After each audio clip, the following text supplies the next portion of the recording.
Anybody Uh, going I yeah. once, already going I twice? already have inspiration, so I'll let someone else take it. Okay. So no shit, there we were, surrounded on all sides. Sahuagin to the left of us, Sahuagin to the right of us.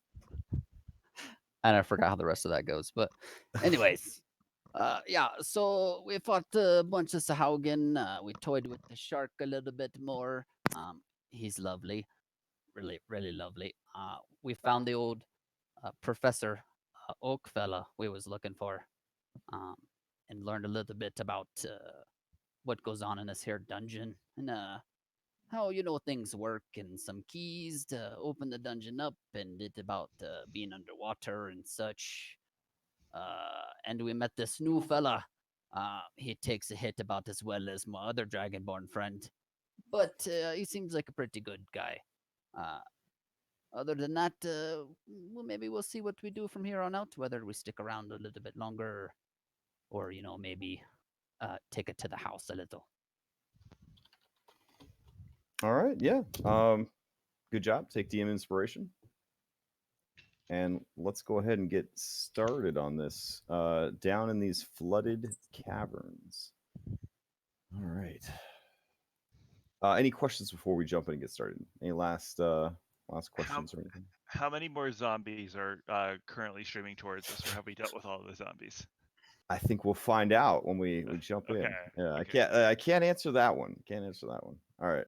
If this giant ass map loads everything for you, or certain areas are illuminated because um, Roll20 decided that you could see all light sources everywhere on the map, even if your character wasn't there, or any of the other number of map related issues that happen with Roll20, please refresh your browser. If it keeps happening, we could try to find a solution, but usually refreshing will fix it. This has become like a part of my routine now. We do a recap for the game, and I have to talk about all the bugs that Roll20 has. We are still having the stuff doesn't show up for everybody when you do it bug. So we're going on 2.5 weeks on that one. So basically, we need to pretend that we are at the world's largest gaming table, and everyone is very nearsighted, so no one can see your rolls. You have to just narrate to the whole group. I know this is painful because Roll20 is a life of luxury and convenience, but you have to narrate your roles, people. Like the pacing of the games for the last 2 weeks has been a terrible, because everyone is so used to everyone seeing their dice rolls. I've had people roll like a crappy attack roll, get frustrated, and leave the room to go refresh their drink or something. And the rest of us are there wondering if they're ever going to make their attack roll. Oh, Right, because we can't see that they that is rolled a nat one or a three or whatever. So you have to, for the love of God, narrate all your attacks. There is okay. there's a thing here to keep in mind though. Don't try to get sneaky on this because you don't know what rolls everyone can see or not see. So don't be like looking at that 3 and be like, I got a nat 20. Oh yeah, another nat 20. Because you never know which roll is going to be seen by everybody and you don't want to embarrass yourself. I mean, Yeah, I only roll nat 20s, so this is of going to be course. really exciting. Yeah, yeah. I don't want to call out on the stream anybody, but a game I played in a long time ago, before the DM switched to Roll20, we all were on the honor system and we all just rolled our dice. The dude had the greatest dice rolls of anybody I'd ever played D&D with at 25, 26 years or whatever. As soon as we switched to Roll20, he just the amazing dice rolls went away. It was the weirdest thing. Yeah, That is so this ain't the adventure zone. We roll all our dice out on the table where everybody can see them. So we live and die by the D20 and by RN Jesus's will. So, all right. So that's my little Amen. disclaimer. Let's just jump into this and see what happens. Oh, okay. Madam Shark, I like the idea of her being a lady. I feel like the ranger would know best. Maybe you got a peek at that sweet cloaca when she was attacking, and you determined that she was a lady shark. So yeah, like Lady Shark is not there anymore. Zombies are not there anymore. Professor Oak, as he has come to be called, and That's not his name at I am all. there. I am there for it. I am there for it. He and Ash Ketchum are there, and they have essentially joined up with you guys, and I'm Ash, we're- okay. yeah. So Okay. and we're gonna take it from there. Technically. You do look ashy. Yeah, a little ashy, but not in like an ashy elbows kind of way. More like a cartoon character that had a bomb go off and he's covered in soot. Yeah, that's true. All right. So, what is the plan, folks? Let me turn on spoopier, dungeonier music, and let you guys kind of figure out your next move. Not too spoopy, but all right. All right. Take it away, guys. I was gonna wait for that zombie to come back, and once the one that got turned undead. No, one of them got turned, and I was gonna wait for that one to start heading back and Sure. take care of that one. If it ever comes back. And then after that, I would want to position a zombie Sahuagin next to a regular Sahuagin and sketch out both and be like, oh my gosh, you guys, wasn't that absolutely amazing? We learned so much about the Shark's abilities. I mean, did you see how I'm gonna stop you right there, things Illyria. turned? All right. Don't put any more bodies it near the It water. doesn't take too long. About 5 minutes later, your little friend comes flopping up onto the shore.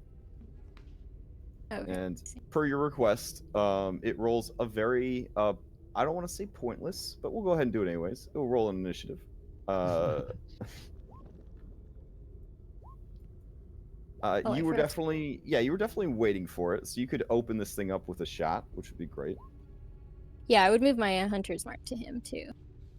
Okay.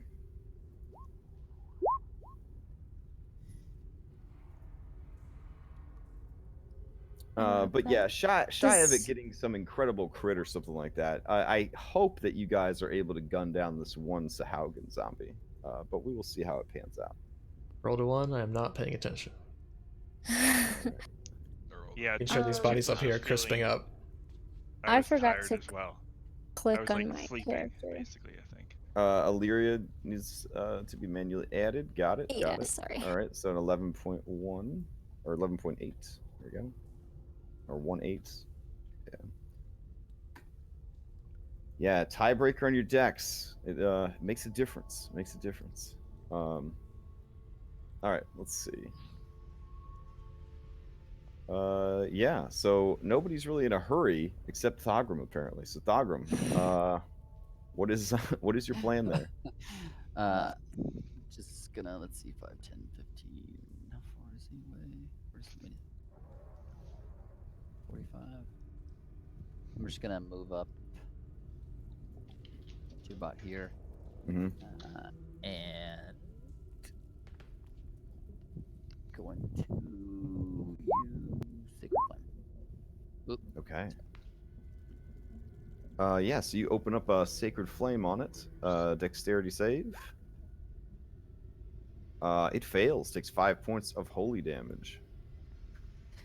Or sorry, radiant damage. We don't call it holy damage. Don't want to get sued by Final Fantasy. All right. Stay radiant, kid, and then that's my turn. Okay. That brings us to Tari. Tari is going to hurt its feelings. And she does. So it takes 3 points of psychic damage, and 1 tear rolls down its face. Since this is not like a super mature NC-17 game, I can't tell you what NPC Tari said to this guy, but it made Professor Oak blush when he heard it. We'll just leave it at that. Oh, I skipped ahead. Sorry. Pharos, do you want to get in here and hit this pinata, or are you okay hanging out with your new bros over by the dead pile? I can't actually see what everyone is fighting at, but is it this? No, that's not it. I mean, no. Shooting that guy would be bad. Yeah. Yeah. Okay. No, I'll just chill. All right. Okay, this little zombie, it is going Mhm. to shamble forward and with disadvantage, try to attack Thogrim. Here we go. It tries to use its claws. 16 does not hit, and it tries to bite. 5 does not hit. That is its turn. I think I got skipped as well. Oh, did you? All right, sorry. You should go, Okay. Miss Illyria. Okay. Yeah, there we go. Because I may need to add you. It was a little out of order. There we go. So I'll just be sitting on the floor, leaning up against the wall, see Mhm. him crawling out, and be really annoyed. Okay. And And did you take your shot at initial it. shot because you were readying a shot for his I arrival? did. I don't think Oh, it it would. was It a was a 12. A 12. 12 actually would have hit. So Oh, okay. yeah. Um, Here, I'll I'm do gonna damage turn for auto. that one. Yeah, I'm gonna turn auto damage on your character sheet to save you a little bit of time. Okay. Yeah. So let's see. I also like auto damage on Roll20 because it's a lot of fun to see just how hard something would have hit. And being You know what I'm disappointed. saying? Yeah. So like 12 points of damage. So this thing is bloodied by now. And then also. And now on your turn, yeah. Okay, Hunter's Mark. That actually might have just killed it. So let's see. That's 16. Has to get a 21 to survive. That's not gonna happen. It is dead. So nice, neat, and clean. Well done. We're out of initiative already. All right, I'll move up and help drag this guy. Yeah, I'm just gonna pick his body up and Okay. toss it over to the fire to dry out, so we can just burn it.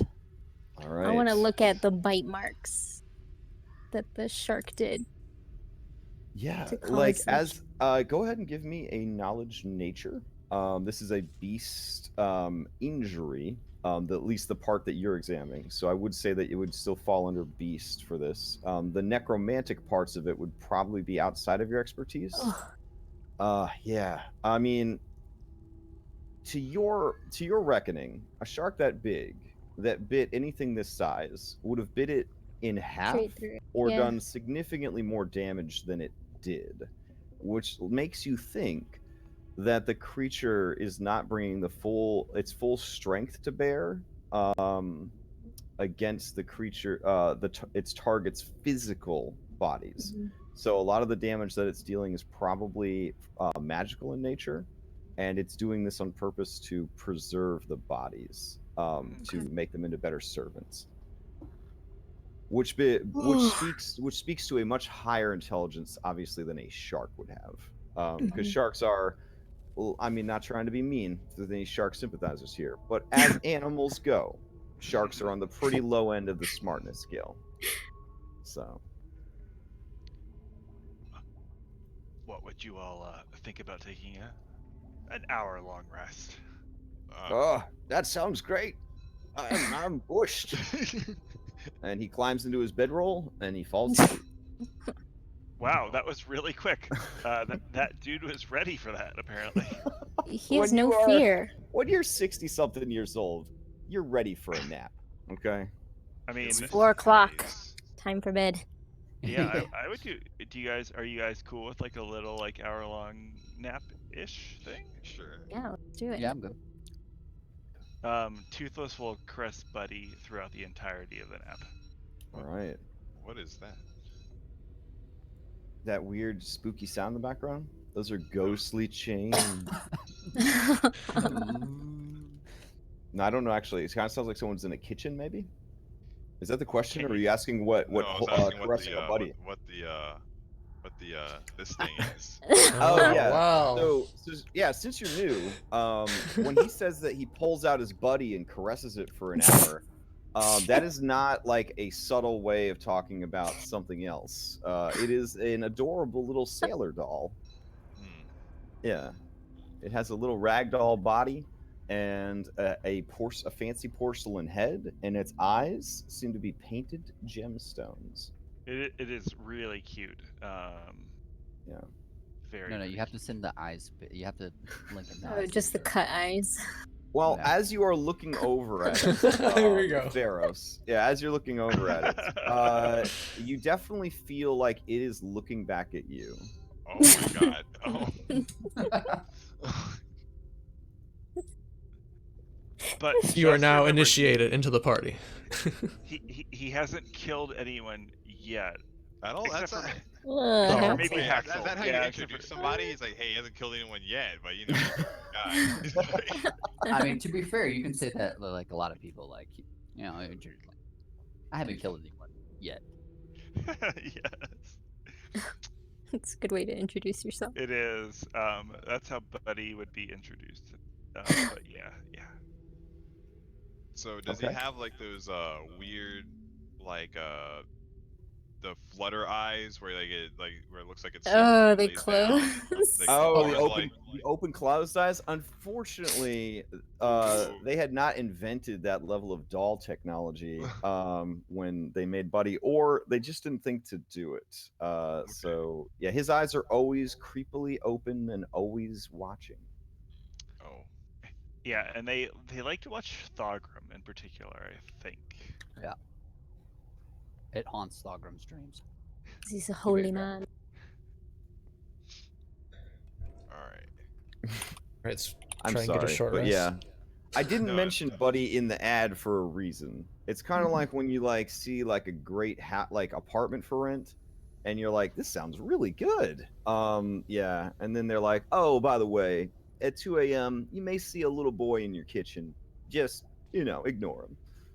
Oh no, that sounds like my first apartment when I not that exactly. Just the landlord had all this clown art in the living Oh room, my god. and I was like, I moved in. I was like, it looked great on the ads, but there wasn't any mention of like the weird clown art on the walls, and I was like, I don't know if I should take it down or not because it's not mine. And What I was left it there for, creepier like, is when you ask the landlord about it, and they're like, what? I didn't leave any art up. Yeah. Anyways, If we're gonna rest, can you? I don't know if I would assume Tauri would probably song. yeah. Let me throw out that song of rest, since I don't get to do it on Tuesdays anymore. Cry forever. Aw. I know. Yeah, I'm in a Was that- support group right now. No, I'm not. Was that Lauren's? I desperately was that Lauren's need. game crash? Yeah, it was Lauren's game. Yeah. Yeah. It's all right. fine. I'm so desperate. I played a Brony Monk in a game on Sunday and collected I'm cider. also feeling very, very sad about all of that. But yeah. All right, so she is willing to give you guys an extra 4 hit points, but only if you spend those sweet, delicious hit dice. You cannot gain her 4 hit points unless you invest at least 1 hit dice to get them. Does she have marked off on her sheet how many bardic inspirations she has left? Bardic inspirations. Let's check. I'm doing a terrible job as Therese. She's not here level we go. 5 yet, so they don't recharge in No, a they short don't come rest. back on a Yeah. short rest. She has 2 left. Okay, cool. Good to know. And 3 luck points. When do luck points come back? Hopefully never. Kinda I hate luck. Let's see. There is a guy in my one game who's so unlucky that I actually was like, yeah, you could probably get away with taking a luck feat because you're legit unlucky. They come back when she finishes a long rest. Got it. Okay. Okay. Yeah. Can I just nudge Professor Oak awake a little? Oh. Sorry. Yeah. name is all- He's definitely he's got some PTSD from a situation. So he Very, wakes up very and he's got gently. a dagger. He's got a dagger in his hands, and he's just like, I'll kill you. And then he kills you. Calm down, old man. And at first, he doesn't seem to know who you are. He definitely seems a little confused by what's going on. But then he sort of shakes his head and he says, I'm sorry. It's been so crazy and there's been so much happening. I That's just quite want to alright. close my eyes for a bit. I understand. I just wanted to ask you a quick question. Is it safe to burn these things? I mean, there's not a lot of place for the smoke to go, but the ceiling's high, so, other than the smell. I mean, I'm not a firefighter or anything, but I'm pretty smart. Alright.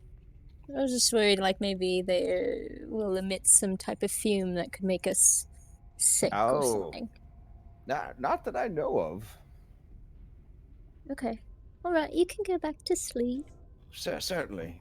Sorry, for a moment I thought you were going to beat me, and then I thought you were Olivia, my niece. But I think I'm just I don't know. Maybe I'm just coming down with a cold or something. I just feel so tired.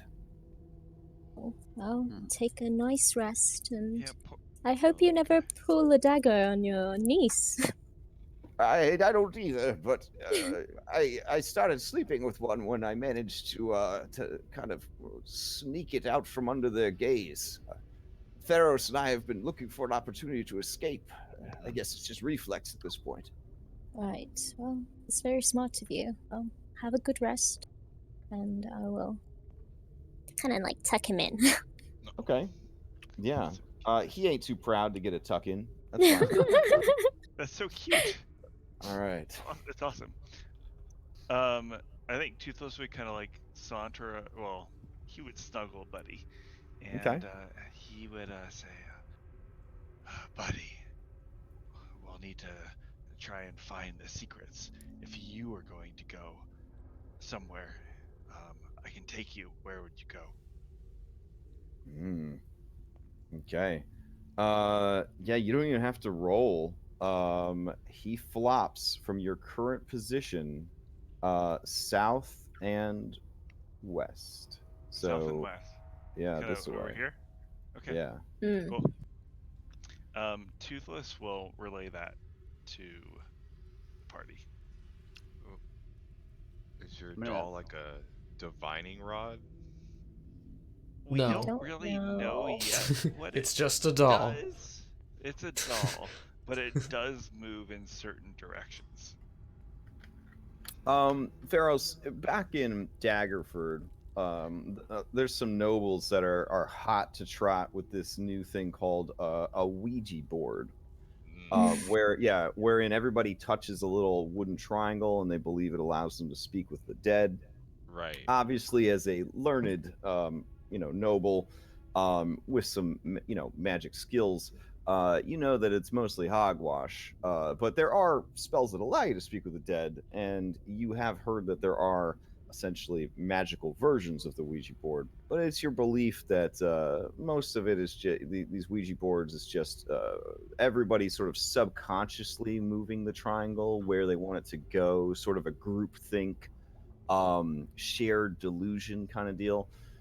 Maybe that's what's going on with this lizard folk and his doll. But you've also in the last few months seen some wild stuff. So who knows? Who Right. knows? Yeah. All right. I'll just let that hang in the air. Yeah, you just gotta, Yeah. you just gotta kind of accept it. It's like taxes. The taxes just these So happen. Spencer is eating some of these mushrooms over here. He's kind of just going to town on them because Spencer, he gets full off of one good berry, but sort of like halflings eating Lanmus bread. I mean, there's a physical need to have his stomach full. You know what I'm saying? Like, Yeah. you might be able to tell him he's full, but his body knows that he needs to fill it up with some more stuff. So he is munching away at these things. Oh And gosh, Spencer. yeah, there's a terrible smell coming off of these mushrooms as he's Can eating. God. could I toss him a good berry? Would that work? Oh or yeah, no? I mean he'll eat as many good berries as you give him, for Nice. sure. Shoving my hand into his mouth and pulling whatever I can out. Oh Yeah. wow. Well, he is loyal to you, magically. So he does kind of do the sad dog thing of like letting you remove the mushrooms from his mouth.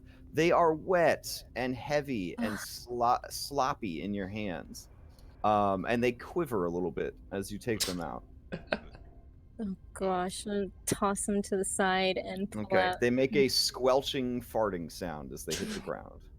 Fun. I'll throw 3 good berries to Illyria, just in case. Alright, I'm gonna put those in the fish that I have in my pack and give them to Spencer and scold him a little bit. Okay. Aw. A nice yeah, scolding, like his Spencer. tail tucks between his legs, and he is very ashamed. The smell of methane and farts is tremendous over here. And you realize that it is coming off of the mushrooms and also now coming out of the Spencer. Oh gosh, Spencer. Yeah, I'm gonna pull him he away. looks longingly at the fat, floppy brown toadstools. No, Mm. no, Like bad. any dog does at the worst things they could be eating. Yeah, I'm gonna pull him away from. All right. He allows himself to Fine. be pulled because I think with your strength score and his weight, that would be a tough feat to pull off. But he does, as you drag him away, he longingly looks back at them. I'll give him a fish. Oh God, keep him away from the fire. Jesus. Can explode. You do see that the area around the fire has been cleared of these mushrooms. So that is noteworthy, I suppose.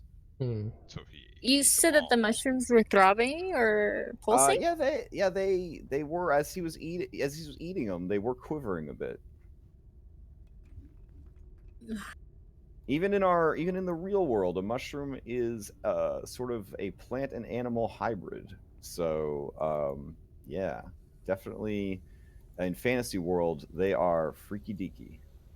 Once you get that book you want on the mushrooms, you can learn all sorts. If only we had someone that knew something about mushrooms. I think knowledge nature is the skill in 5th edition that vexes people the most, for sure. All right, yeah. So I will circle those in case you're curious. In this area, which ones are like that? I think Toothless would take a look. Do you want me to circle silvery puddles of water in case that's a curiosity? No, I don't like Yeah. All right. But, Nothing yeah. has attacked you during your short rest, so you do gain the benefits of a short rest.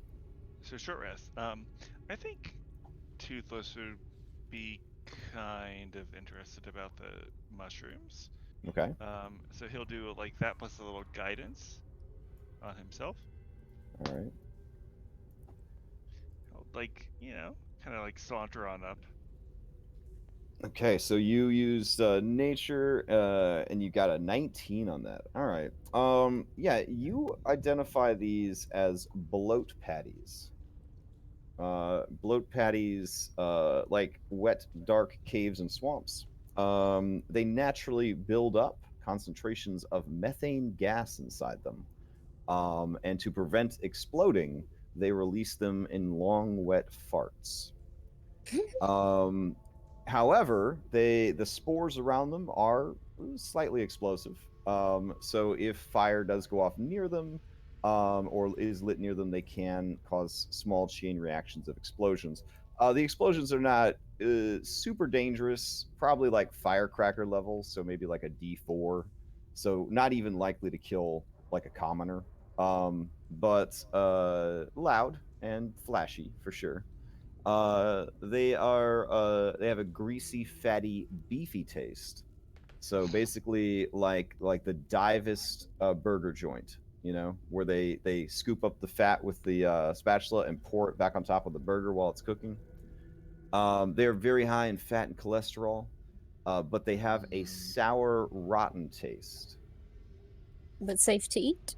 Yeah. So, even though they have a beefy taste, the taste is also on the more rotten end of the scale. So, if you were, say, Spencer, this would represent one of the tastiest things you could probably get a hold of. They're not poisonous, so if you could deal with that sort of off meat taste, you could definitely eat them. A little garlic, a little onions. Yeah, Mm. and the gassy spores can be collected by a skilled herbalist if they have the right equipment. So like an herbalist kit, basically. Mm. All right, now you know. Now you know.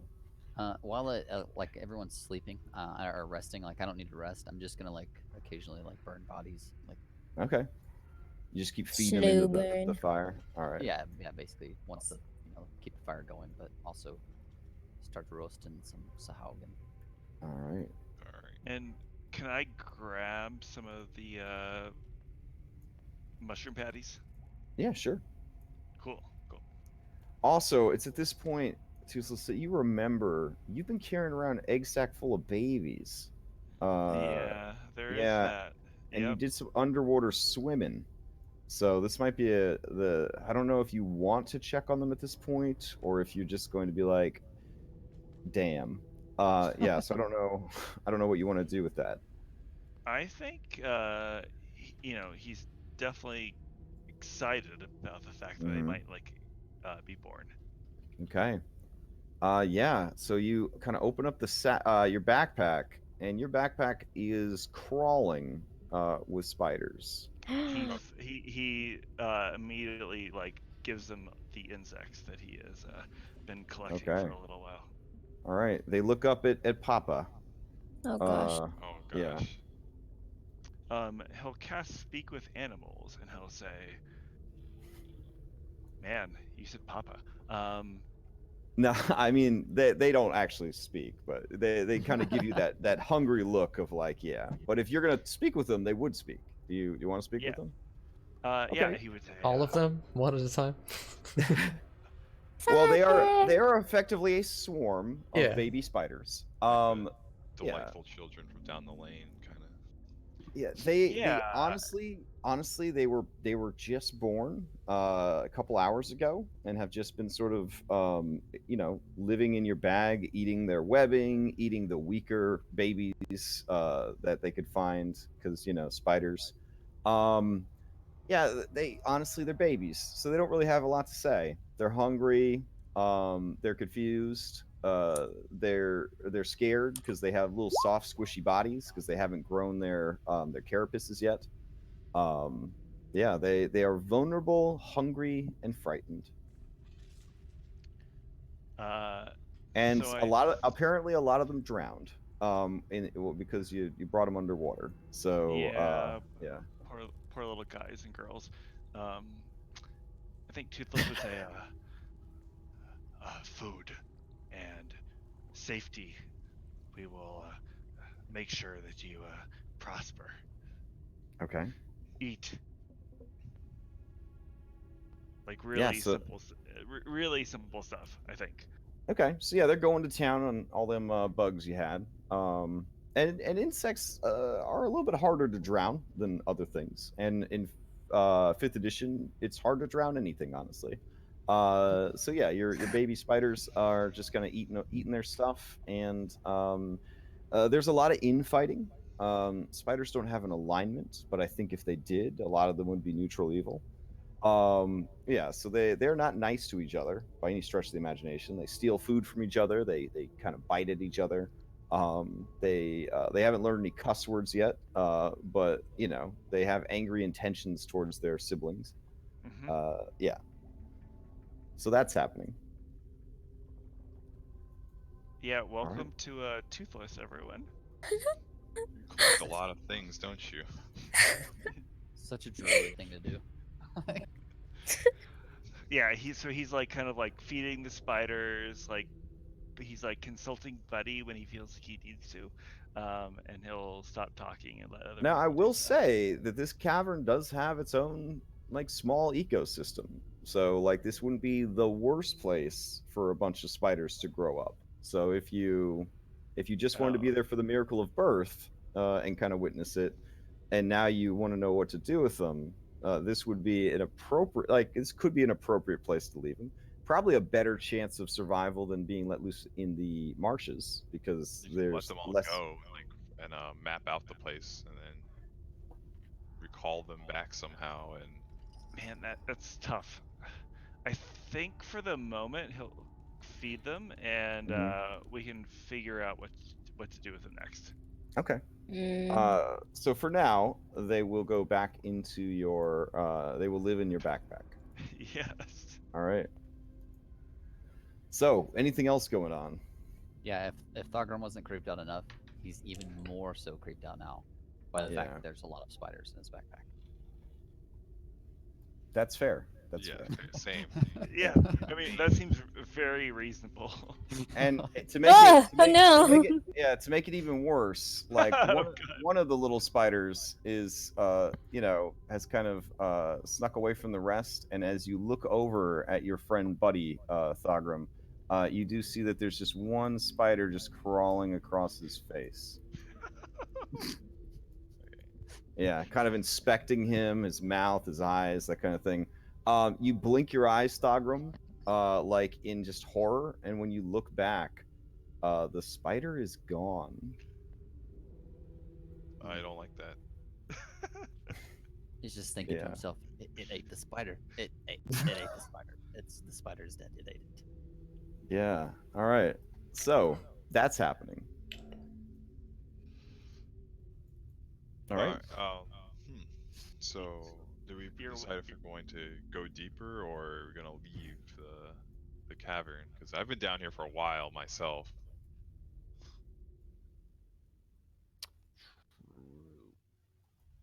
Um.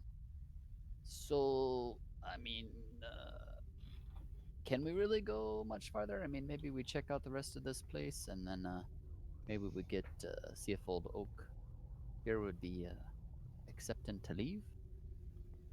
Okay. Well, he seemed pretty pressed on getting this artifact, whatever he wanted, the weapon that the Sahuagin want.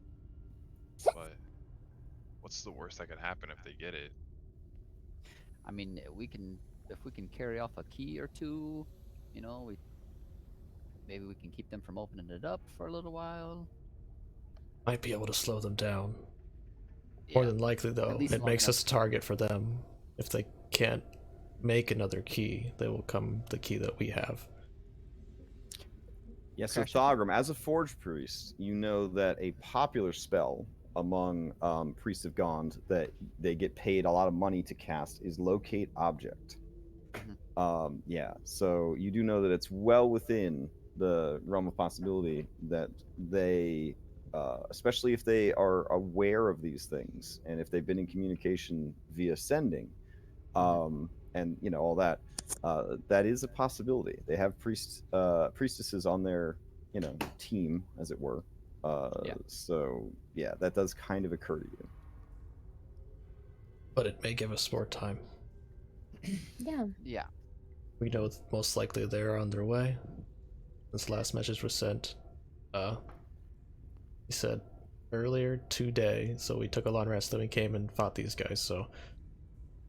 Yeah, Sahuagin are nocturnal, so they definitely got their sleep. They slept during the day. So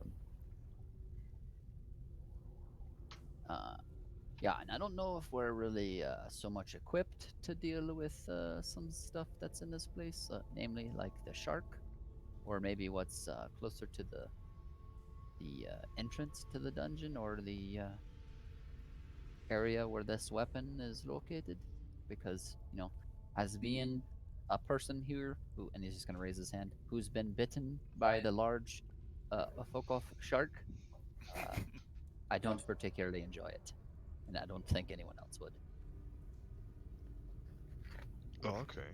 Well, is everyone else in agreement, or Skull? What do you think? Holmes had mentioned that the lower levels were completely flooded underwater. I don't think we are equipped to deal with this if we decide to go deeper. However, I can't. Say again? No, I'm saying I can't really swim that well, but None of us can. Yeah, and I don't know if you got a good look at me, but my friend, I don't really swim. I kind of walk on the bottom, like.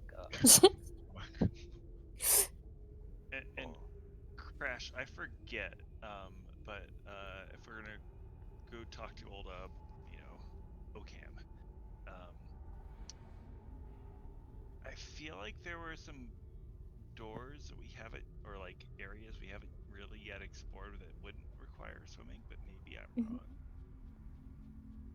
wrong. in this complex. Yeah, in the complex. Yeah, I mean, a lot of the area is flooded, but you could certainly continue exploring to see if you found any other areas that are not flooded. Do you want to wake him up and sort of find out what he knows? Because honestly, I think Pharaohs is probably on board with what he knows. So I let's talk guess to Pharaohs. Yeah. So Pharaohs. Pharaohs, here is an entrance to a flooded area. Okay. The area is quite large. There is a ravine that leads down to the entrance to the temple. It is very spooky. The closer you get to it, the more eldritch whispers can be heard in your mind, etc., etc. Mm. Oh, I Um, bet. yeah, your understanding is that these flooded passages do have more of those marrow type creatures in them. Okay. And according to the Sahuagin, because you're a pretty charismatic fella, you kind of wormed your way into hey, what's going on here, sort of thing, because like I'm trying to help. Basically, there are two locks that are that way. One of which has the key already in, but the key was not activated. One of which is missing the key. Okay. Okay, so that's what those passages lead to. So from there, where you're standing forward, is the entrance to the temple, and Okay. two locks and one key, as well as some underwater guardians. Well. Now there is one chamber that has like an air pocket in there. There is one chamber with an air pocket. Well, team.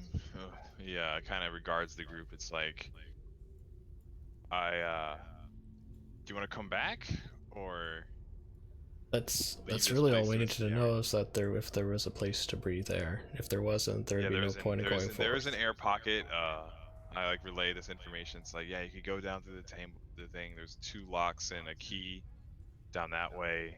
He like motions over his shoulder, and then there's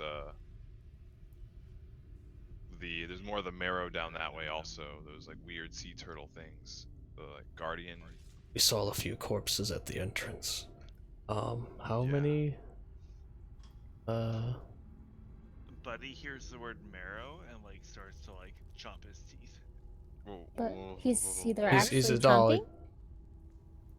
I mean, depending upon how you interpret his movements, of course. Toothless imagination. Yeah. Probably that. Probably that. What to do with the old crocodile? Anyway, Alright, so how many so we know that the shark is guarding a key, or a pedestal that needs a key. It needs to be activated. There's one by the entrance where we didn't find. We found one already, and there are two in front of the temple, so to speak. That's 5. So Holmes was correct in 4 to 5 keys. But we need to find the other key, it sounds like. so it looks like we could go down this way and get to the air pocket. Like and then we could get that key and be on our way if we need to grab something before we leave. So I can But take locate object as well. I can take locate object, and after we long rest, I can change my spells so I can come back with locate object, and we can find the other one if that's the case. If it's lost in here somewhere. Okay. Yeah. How are you all feeling? We could go elsewhere, rest a little bit, or we could stay here and rest. Seems. I mean, we could also go get backup. Maybe see if the lizard folk would provide us with any people after. I mean, we did take care of the old 1,000 teeth problem. Not to mention we lost 3 of their warriors. I'm sure they'd like to know about them. Yeah, well, they lost their priestess, which I'm sure she was supposed to be reporting back with some news soon. So we either keep exploring this level, find out where the other key's at. We know where one key is. We still have to get past the shark if we wanted to stay here. The shark was like over that way, right? He like points over to like it's like the lake area. Yeah, but didn't they say that they were trying to get past it? That's why they were zombie Sahuagin. They were trying to get past it. They got turned into zombies. Yeah. And there's a key. This might be a key behind it. It's guarding. It's something. Yeah, Pharaohs, that tracks. Your team, We're All Dead Now, and Sahuagin are in charge of us, but they're all dead now. That team, very long name, probably needs an acronym. Yeah, they had pretty much exhausted their exploration besides the areas that are guarded by the shark. Okay. Yeah. We don't know for sure. And it's your understanding that the priestess was making arrangements for reinforcements to come and either kill or chase off Thousand Teeth and come down and bolster the crew. At the same time, the boss, that Baron guy, he was waiting by the entrance for either an opportunity to assist reinforcements or escape or try and kill the creature himself. But apparently he ran into the party instead.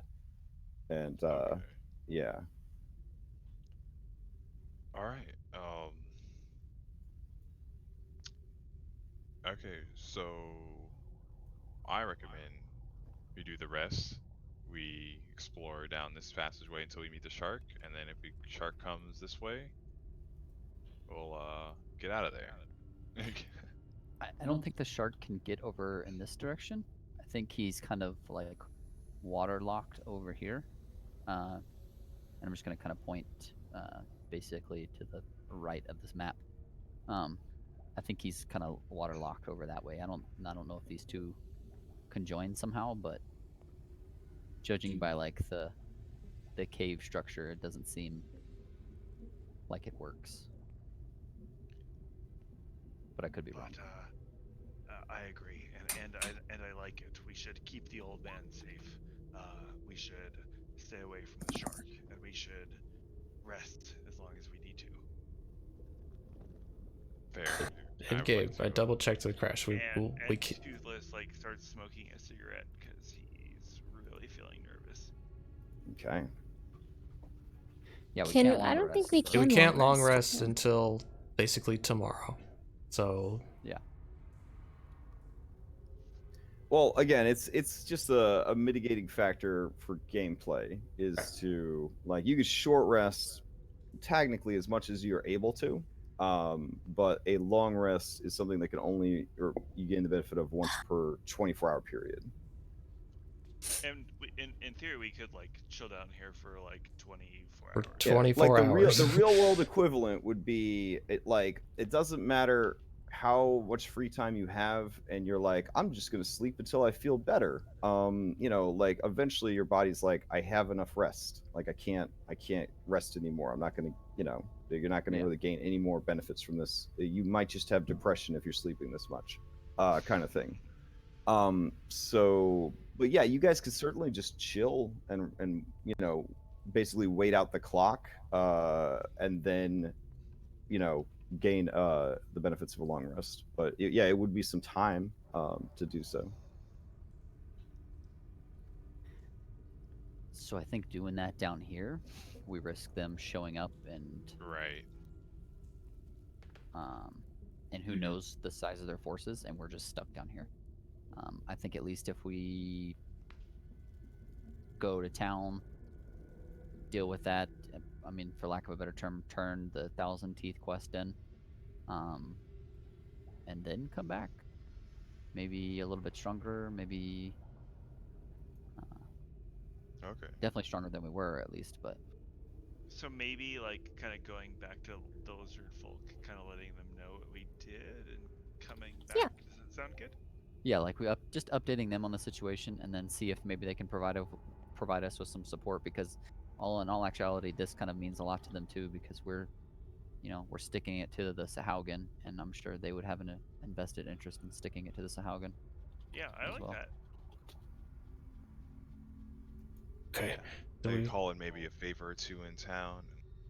And I mean, we can honestly take a good look at some of these caverns around here while we're waiting, or just hanging out. We can, without engaging in any kind of combat, just sneakily poke our heads in areas, look at it, and then so we have a better understanding when we come back. But Sounds like we're still missing one key.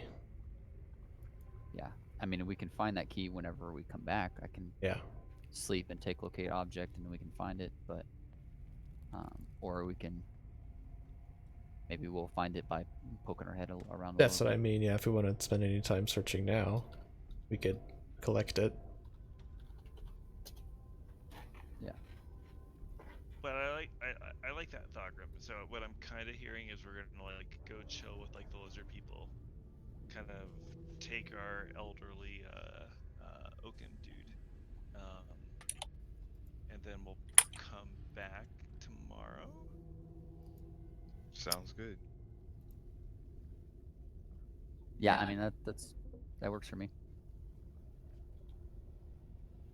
I mean, we might have to fight, you know, Skull's girlfriend's Boyfriend. boyfriend.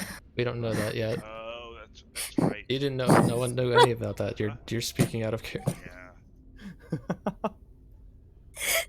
Craft offhandedly mentioned that like weeks ago. Well, Okay. what did I mention? What? What's going Nothing. on? Oh, okay. Did Voice you in have the a chance to sky. be like all of them? So I guess we're gonna make our way back to the entrance. Do you want to check at the left side? Because that's where he said there Yeah, was a I'd say key at we the could entrance as well. You know, poke our head in some rooms, like because we know this one goes to the Temple. The temple, right? Yeah. What about the one to the what about this entrance over here, or this area over here? Does it go anywhere? Oh, never mind. It's just a water. Is this like a collapsed entrance over here? So that area, it does look collapsed. Whether or not there was anything useful behind it, unknown.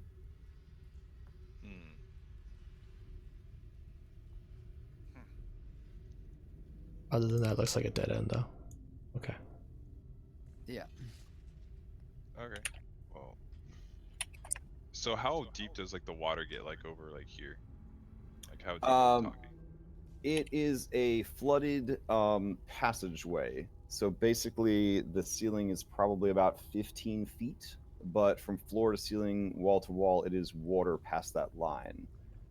Basically, it kind of curves downwards, right, and then it kind of evens out. But the water level, where you're standing, is, basic. Yeah, I don't. I'm having a little trouble explaining it. But yeah, so if the ceiling went like that, right? And then it went like that, the water itself has like an even level across, like that, right? So, Right. yeah, that's how it works. So basically those tunnels are flooded.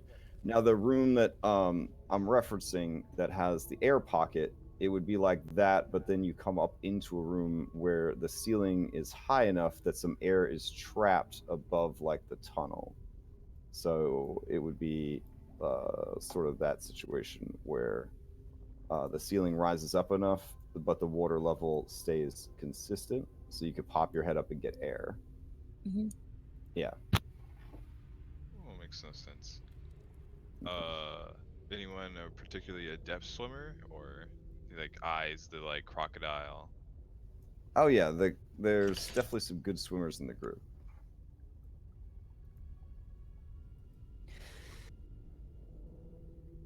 Alligator. Yeah, not a big deal. I happen to be, the Saltmarsh 25-meter free diving champion.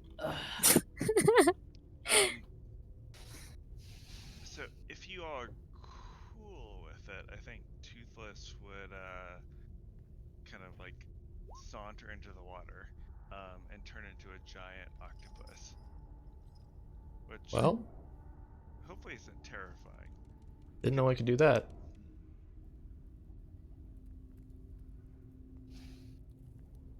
All right, so there's a giant octopus. Are you going by yourself or? He's just gonna like, he's not gonna go very far, for sure. Because I think sounds like we're probably gonna like leave. But he All right. Well, let's leave this here toothless behind. There we go. I want to ask Tari to go with him, and then if Oh, anything happens, okay. she comes back and tells us. Because if he goes by himself and gets caught, that's not gonna. We won't know. So. All right. She moves into the water and turns into a seal. There we go. Picture's so cute. That is a cute seal. Yeah. All right. And she joins you. And he'll kind of move into the water. Spencer starts heading towards the water. Nope, nope. He's slinking towards it. Oh, okay. He slinks back to you.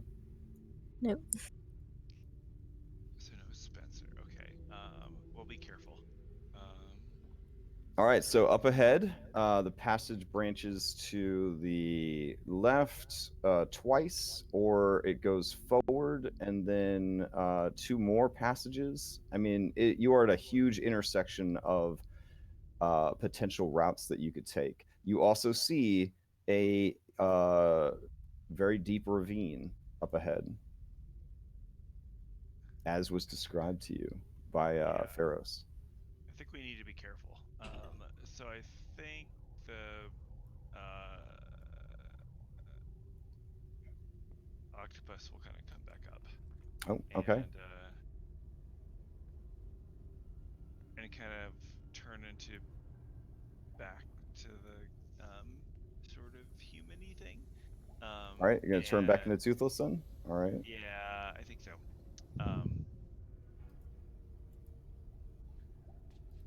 Okay. Because I really don't want to die. Really don't want to die. So it goes into well, as he tells me Toothless, this. it is worth noting that as you gazed down into the abyss that was that ravine, a terrible feeling of dread kind of overtook you. Not something that would, not something that would influence you game mechanics wise, but RP wise. Like you, as a druid who's in touch with the natural world, it feels wrong. There's a wrongness to it. Yeah, so Toothless would kind of like try and like shake off the water, and he would be like really, really uncomfortable. And I guess he'll smoke a little bit because that's his the thing that he does. And yeah, it's not good, guys. We should be really careful. The ravine went just straight down. That's sort of I'm having like it's a ravine. Like a trench?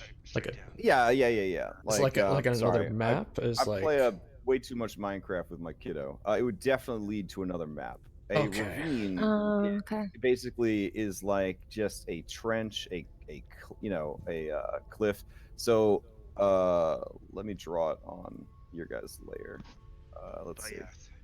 Up here by the fire, right? So if that is the ground, and that is the ground, this ravine just goes swamp, like straight down like that. Oh god. And it's all underwater. Yeah. Straight down. And it smelled bad. And apparently down there is the entrance to this locked temple. Okay. It could not be any more ominous if I tried, I guess. But yeah. I think we'll need to be careful. Because it could be very ominous. I think we'll have to come back then. Yeah, we'll have to come back. let's explore any more area of this like level, I guess, quotation marks. We'll take the key with us. So in case they stop by, they won't be able to get in there. Maybe. We don't know. But then we'll head back to Lizardfolk. Give them an update. And before this happens. Ugh. Come on, who's seen that movie? Oh gosh. Intelligent water weirds? What's not to love? Actually, I shouldn't say that. Water weirds are intelligent, but yeah. A lot of low-level parties get killed by water weirds. Alright. Okay, do you just want to start heading back, or? Yeah, start making our way. All right, Heading so you to the- guys is are back heading this back way? to the surface. I Got it. have not Okay, been this sorry. way, so this is all new to me. It's tricky, right? Because you haven't been here, but your character has. It has, yes. Oh, Weird. yeah. I'm gonna pick up a rock and just skip a rock into the water. Okay, which water? The river? Yeah, where the shark Yeah. is. Yeah, sure. Don't get too close to that, friend. You Oh. just kind of skip. It went like down this direction, like up Yeah. up against the flow of the river. Yeah, Yeah, go ahead just and give me an athletics check Here we to go. see the quality. When I'm gonna Can I- get can I real do a close to sleight behind of- Thogrum and Can like I, smile, hand? like rubbing his hands. He can't wait to see Can I do this. a little guidance? Yeah. If you get up on him and give him a little tap, yeah. Oh, the butt yeah. taps are amazing. Ah, okay. All right.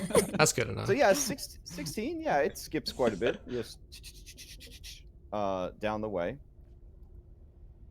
And then if the shark pops its head up, I'm just gonna give it the finger and then keep going. Okay. Yeah. So you definitely see the fin of the shark appear further down as you throw the thing in. The beautiful fin that was drawn last week. You know that fin right there.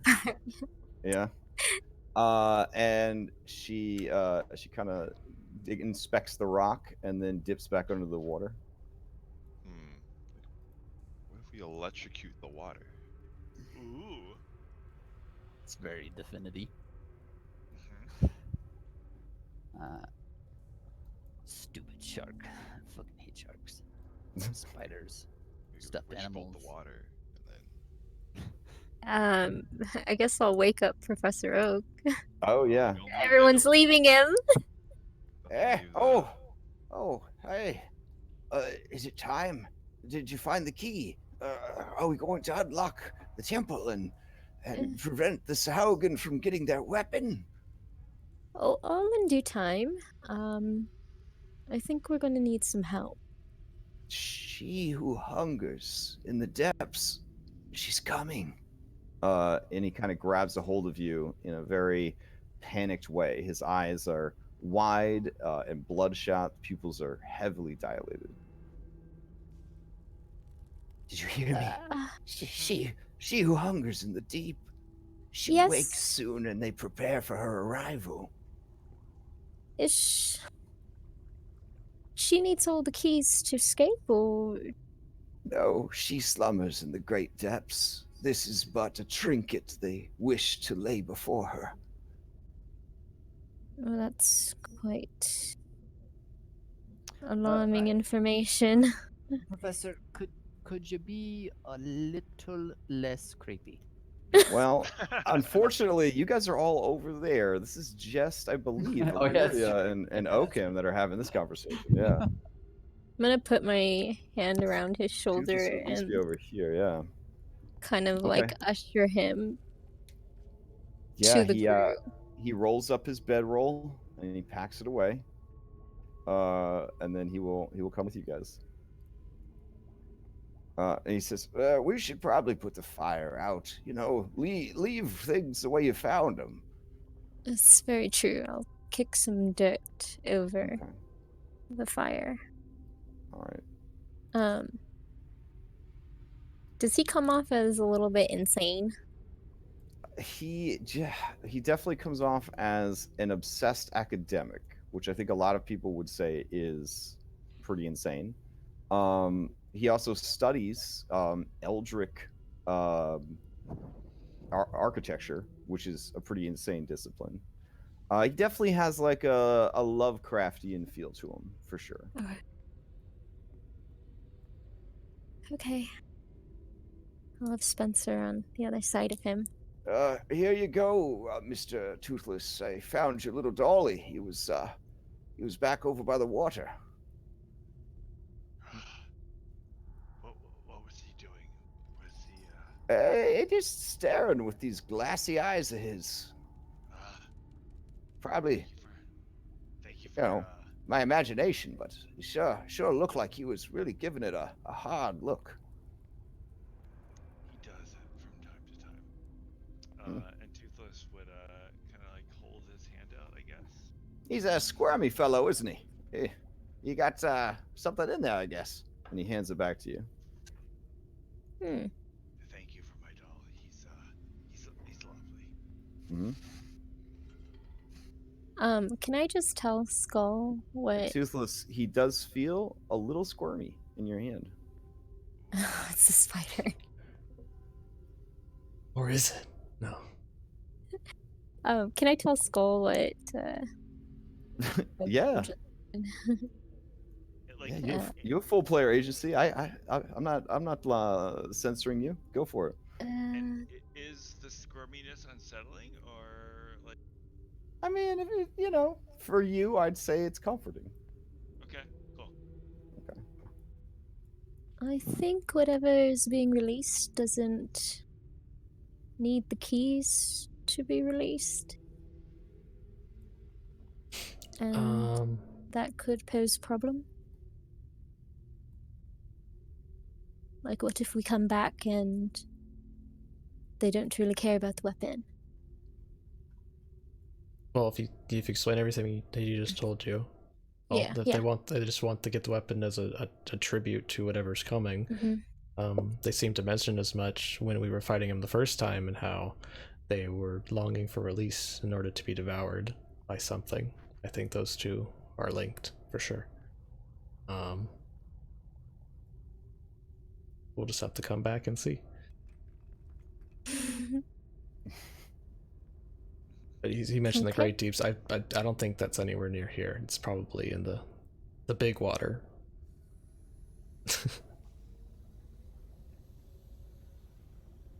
Who's gonna be using Spencer as a pool tube? I believe I have reserved that right. Me and Spencer, we've had our moments together. He's Yeah. No, definitely... Oakham actually has training in athletics, so he'll be fine. Okay. That's what I was worried about. Yeah. It's very polite of you not to just outright say it. Yeah, he's a spry old man. He hops in the water and starts swimming around.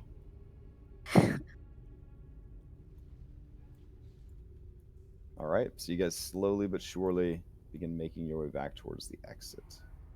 You guys killed this thing? No, it was dead when we got here. Oh. No, we killed that thing. It's like you hit your head or something, Pharaohs. Oh, right.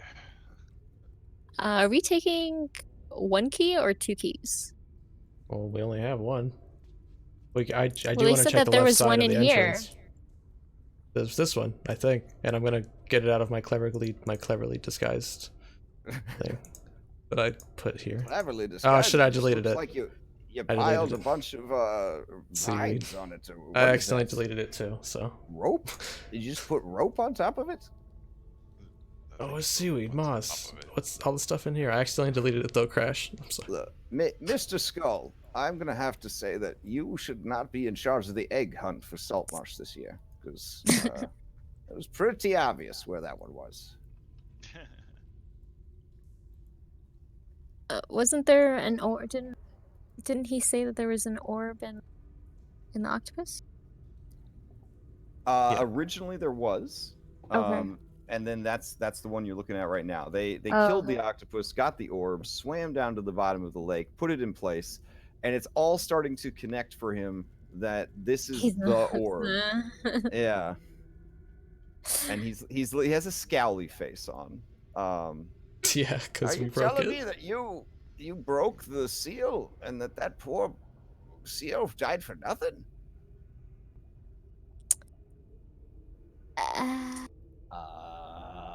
You know, sure, why not? Yeah, so we didn't quite know what was going on, and to be fair, it seemed like a good idea at the time.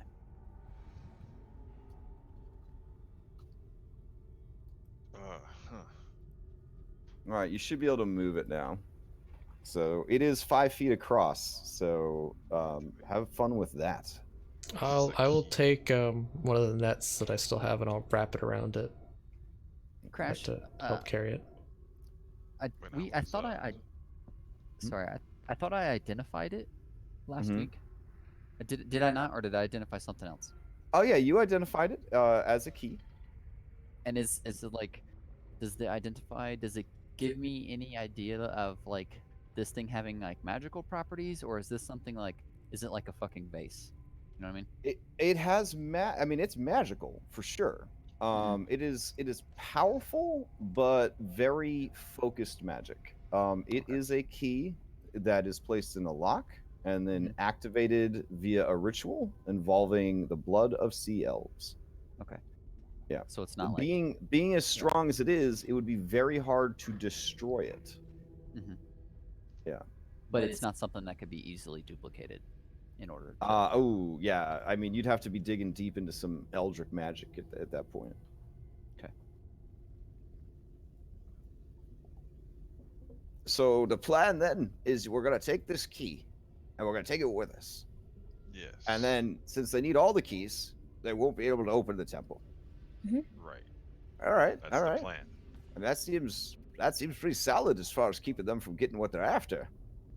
But I mean, Pharaohs and I, we've been living amongst and dealing with these critters for five or more days now, and I have to tell you that they ain't the kind of folks that I'd want to have pissed off at me.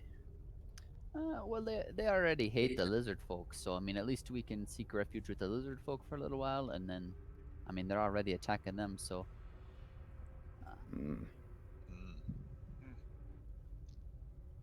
All right. At least we can do is help kill a few more off before we bring this thing back.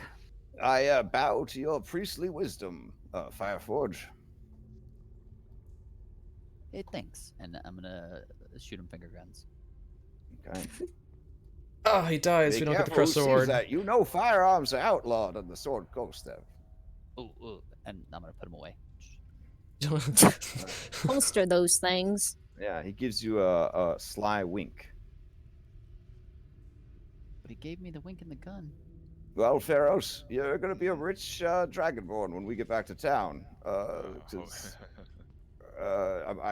Unless the families of those who died want the pay that was meant for them, I suppose I could just give it to you.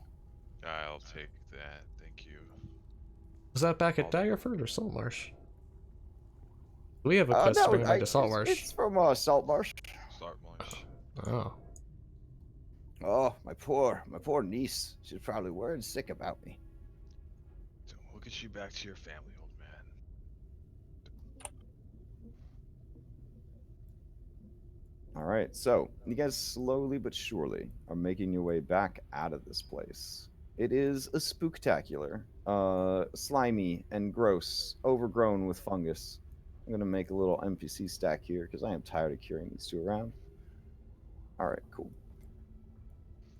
You guys reach the flooded waterways. This is completely underwater. The swim takes about, 2 or 3 minutes to do, so should be okay. Maybe even less than that, honestly, as long as you know where you're going. I definitely know where I'm going. Yeah, this way. This way right here. And you see some of the Sahuagin that died on the way in, Pharos. You see some of the marrow that were battled on the way in as well. They have not been animated as undead, which leads you to believe that the shark can't reach these creatures. All right. Over here, you could go left or right. They both go to the same place, roughly. One just has lots of slimy puddles. One has lots of fungus. So I have a question about the lighting. So the places I've been, should they stay revealed or not? They shouldn't stay revealed, though. Okay. Are they? No, they aren't. Okay. I just didn't know if they were supposed to or not. They had a feature for a while that was called, advanced fog of war dynamic lighting, where areas that you had been would stay lit up, but they would be sort of like gray tone. Right. But it proved to be like really resource intensive for most browsers, and basically if you weren't running like a computer with like a, I don't know, like an assload of RAM, you would run into like a lot of problems. So a lot of people just stopped using it, especially on like larger maps. It was it was kind of a disaster, which is kind of sad because the best use of it would be for a large map. Yeah, but that's probably the feature that you're thinking about. Okay, no, that is exactly the feature I'm thinking of. Yep. All right, yeah, you guys have made it back to the entrance. The body of Captain Haxel is buried under the stone stairs.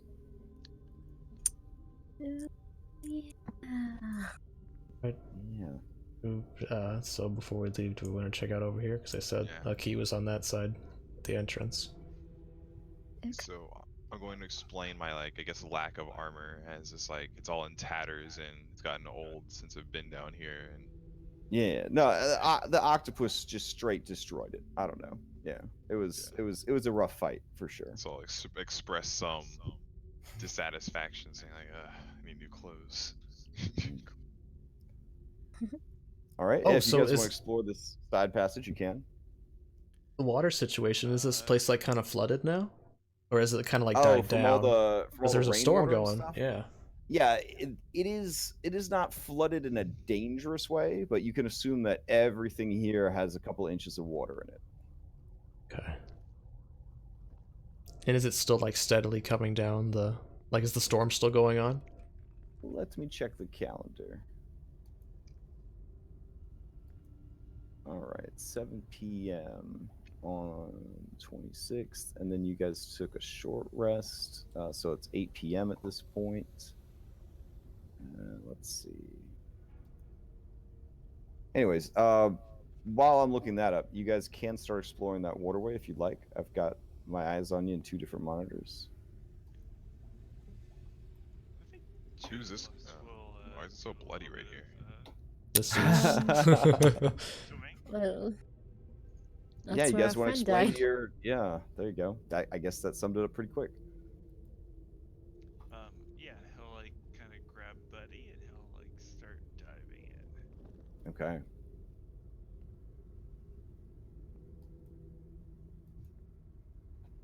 Yeah, so around the corner, you see another a pair of dead marrow or tainted marrow, and you also see one of those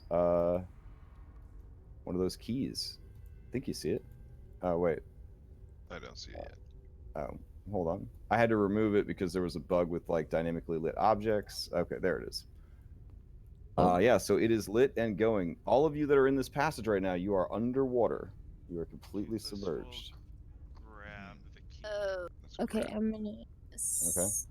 Well, I can't say anything, so I guess I'll just let you do that. All right, you're gonna go ahead and grab it. Yeah. Yep. Okay. That's Indiana Jones it back out of here. All right. And then I'm gonna start swimming really, really quickly back. Okay. You tear it free,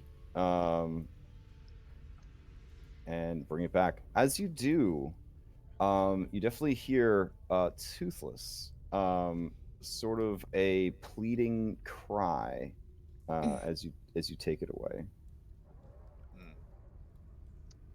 What does it sound like? It sounds feminine, but in the barest possible sense of the word.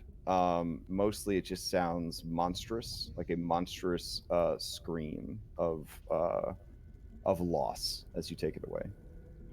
I'm gonna swim quickly. Yep. Run. Okay. Run. I mean, that's probably a good thing. Let's be honest. Yeah. Maybe. All right.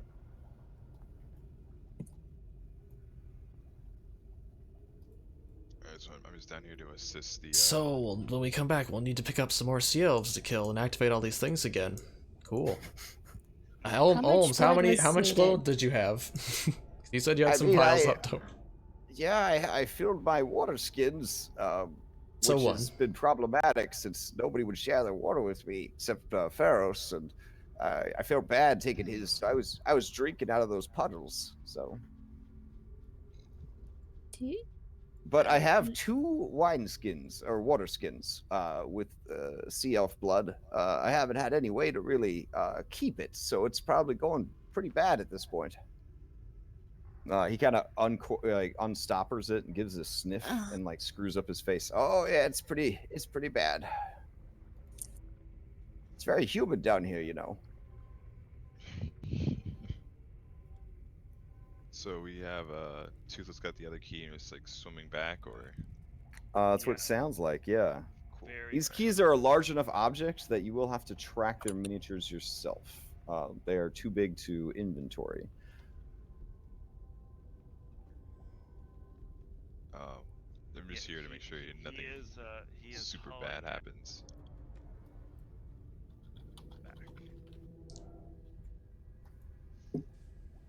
Can I hand Oakham a water skin and ask Yeah. him if Oh, he definitely would take that. will regular elf blood suffice? I had given that a lot of thought, and I'm not sure. Perhaps, but it would probably need to be in much greater quantities. Mm-hmm. How heavy are the keys? Like if So they are a pearl-like substance. So they definitely have an organic mineral sort of feel to them. Because again, a pearl is just created by essentially hawk and loogies all over a piece of sand over and over again. So sexy. And yeah, so these definitely they have some weight to them, but they're not nearly as incredibly heavy as you would think. They're buoyant in water, which is nice. But each one is about 250 pounds. okay, so they're Wow. 2-man lifts for sure. Like I was just thinking about like Yeah. tying like a rope around it and maybe backpacking it kind of sort of if possible, but if it's 250 that's probably beyond my strength limit.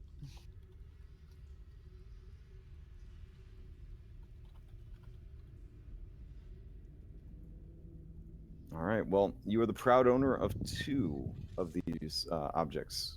Toothless, are you planning to move back to the party or? Yeah, he's definitely like kind of like, Okay. swimming as quickly as he can. All right. Yeah, this is definitely a super monkey ball situation where you're just gonna roll them most of the time because they are very heavy. Can I carefully undig Haxel? Yeah. Degrave him. Yeah. You degrave him and you pull him loose, and his mouth kind of opens a bit, God. and Boy. a very fat, very big leech just sort of crawls out, just bloated from its meal. It causes his mouth to sort of open wider than it should, and it sort of just flops into the puddles of water and starts slithering away. Can I take Oh a yeah, you could step bolt on it if you and want. stab Oh, it? shoot it. Yeah. All right. So you shoot it, I and it just kind of it lets out a little scream, and you see the coagulated blood that it's been eating just everywhere as you shoot it. wild creature. All right, somebody want to help me put Haxel on Spencer and secure him? Yeah, I'll help you pick them up. Yeah. Okay. Also, right. is it So possible to get aren't the 2 or the one guy, the one I can't remember his race, the lizard folk dude that helped us out. who's Who? this fellow? Joko? The see-through? Yeah. You He guys was one of the ones brought. down here with us, right? Yeah, he Oh, got absorbed into Kartuk. a Kartuk gypsy 3 mouth. spears. Yeah, yeah. Yeah. Because we lost 2 up top, right? Or did we lose 1 up top? We Well, lost that's both of them 2 up up top. top. 2. Both Yeah. got eaten. Okay. And then he got taken by the gooey thing. All right, I'll move you guys back up to the surface. let me roll some stuff real quick.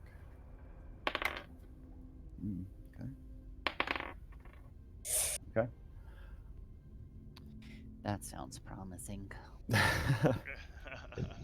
Oh, was the storm still going on? Oh right. Let me. I got so distracted by unlocking keys and all that jazz. Let's see. Nope. The rain is done, but Toothless, you can hear that the storm has the thunder clouds and whatnot have passed, but it sounds like there's a strong wind up there now. Okay. He'll relay that, I guess.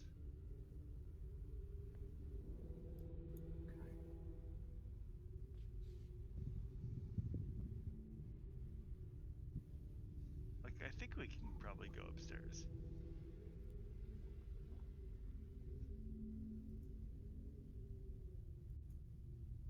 Okay. What? Let's All go. right. This is who's this Haxel fellow?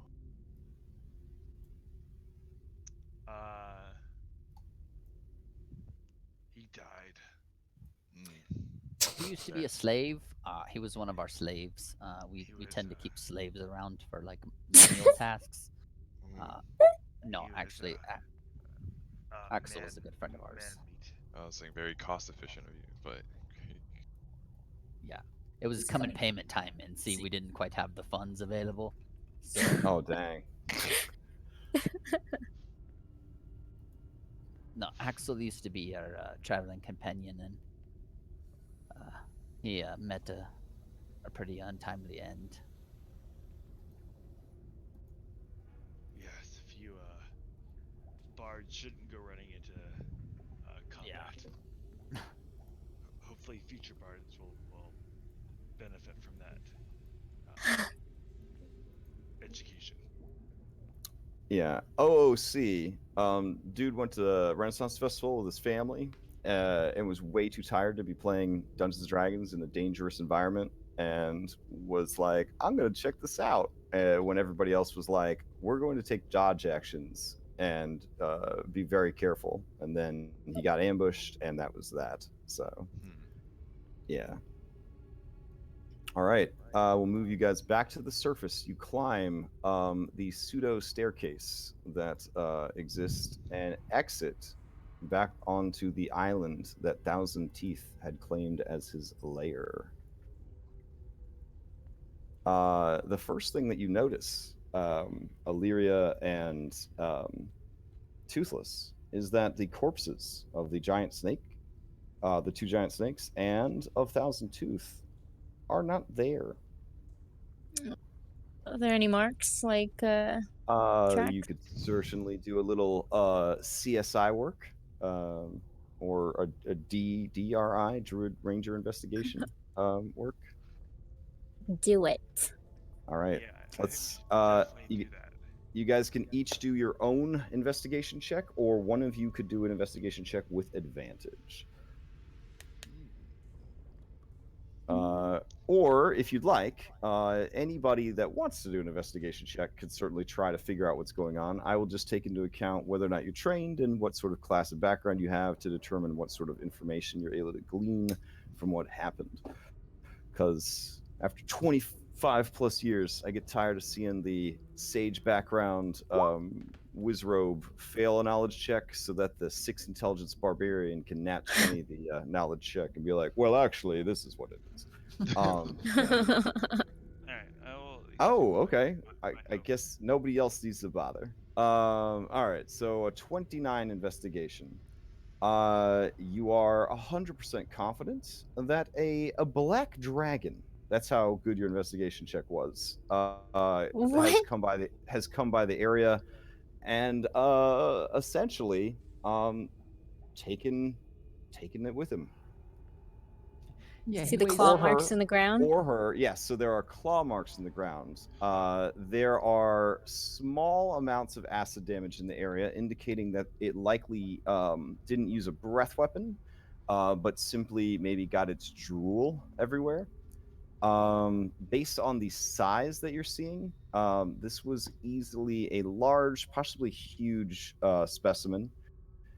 It also had some lizard folk with it. And a 795 credit score. Wait, Yeah.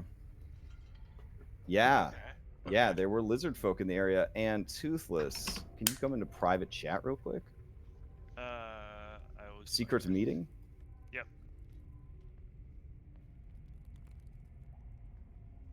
Interesting. I-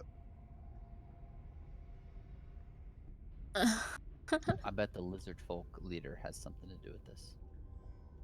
So Skull, do the Dragonborn have any weird special relationship to actual dragons in the game or not? Probably better to ask Crash that. Do we have any Okay. relationship? Yeah, we're related. I think we're not like Right. dragons are straight up like magical creatures. Right. Dragonborn are It's from come up the early. Dragonborn are from like the weird. So imagine a world that was one world and then it was split into two worlds. Dragonborn came from another one. I watched a video. Crash blew my fucking mind.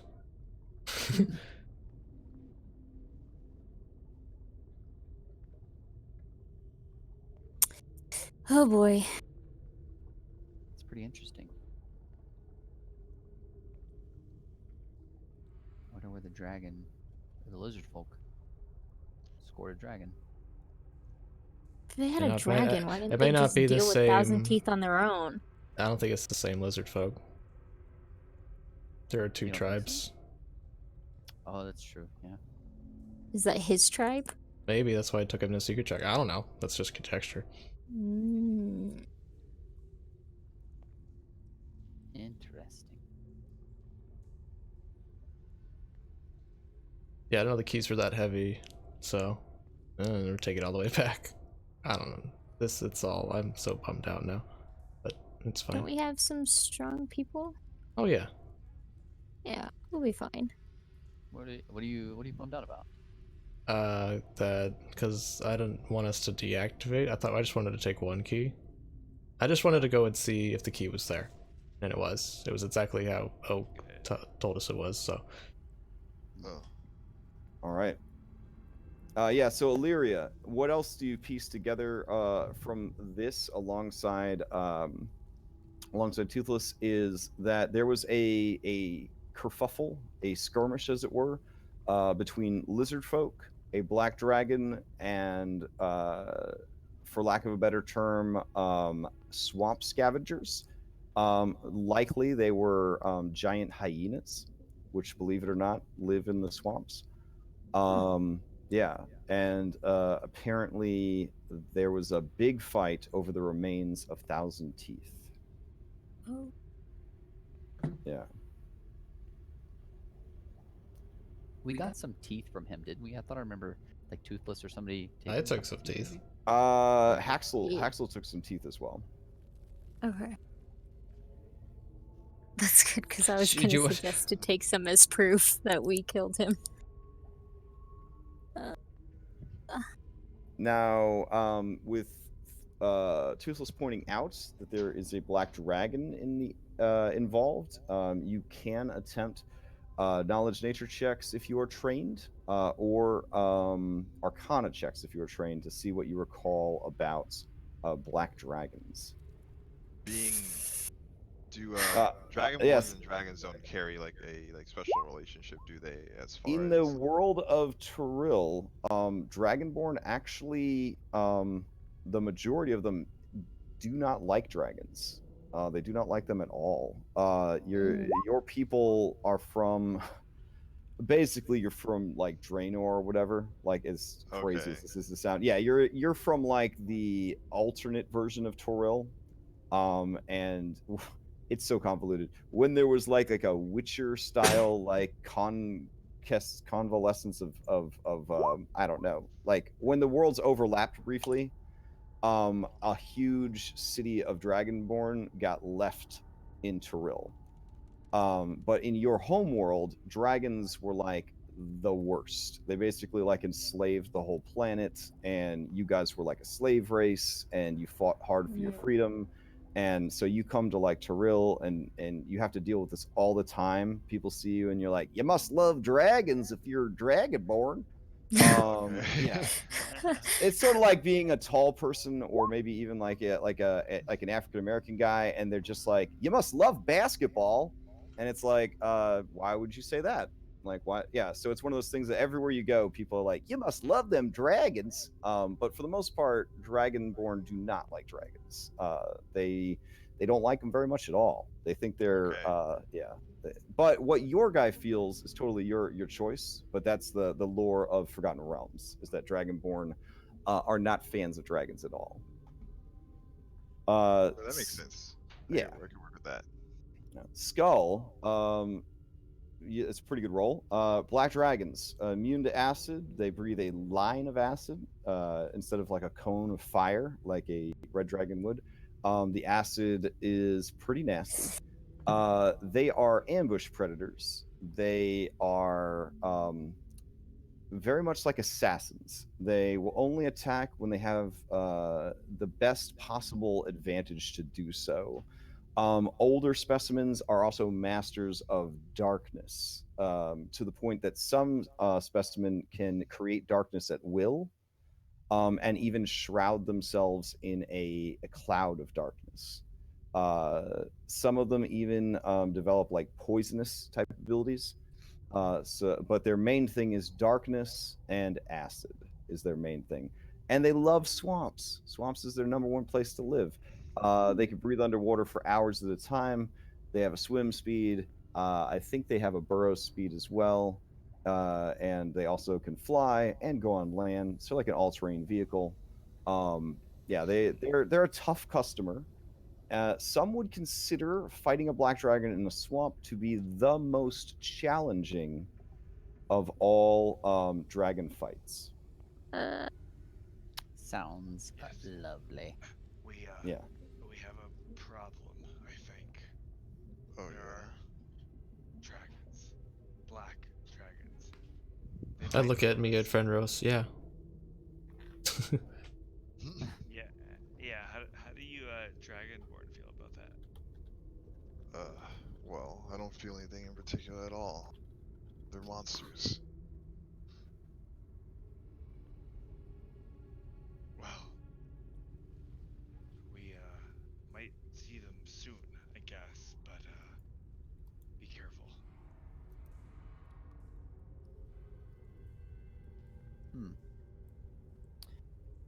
Well, Do you it's a good humans feel anything for gorillas, or?